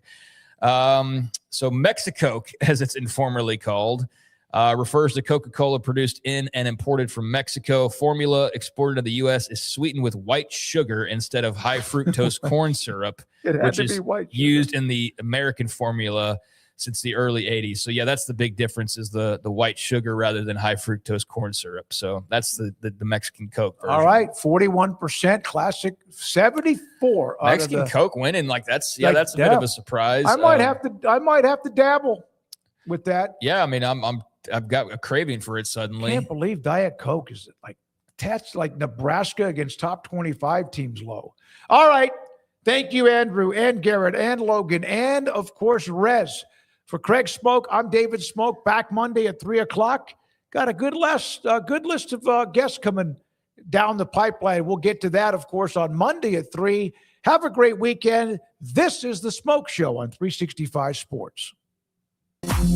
It's time to compete against yourself. Finding too many excuses not to work out combined with bad eating habits, and Waco Regional Tennis and Fitness can help reach inside your competitive soul. Discipline, getting results you've only dreamed about, personal training, group exercise classes, and even a tanning bed. World-class tennis facility and pickleball courts and lessons available. Waco Regional Tennis and Fitness, spacious, clean workout rooms, free weights, state-of-the-art technology, weight training equipment, and no intimidation. It's time for you to react today, not tomorrow, at Waco Regional Tennis and Fitness on Lakeshore Drive in Waco.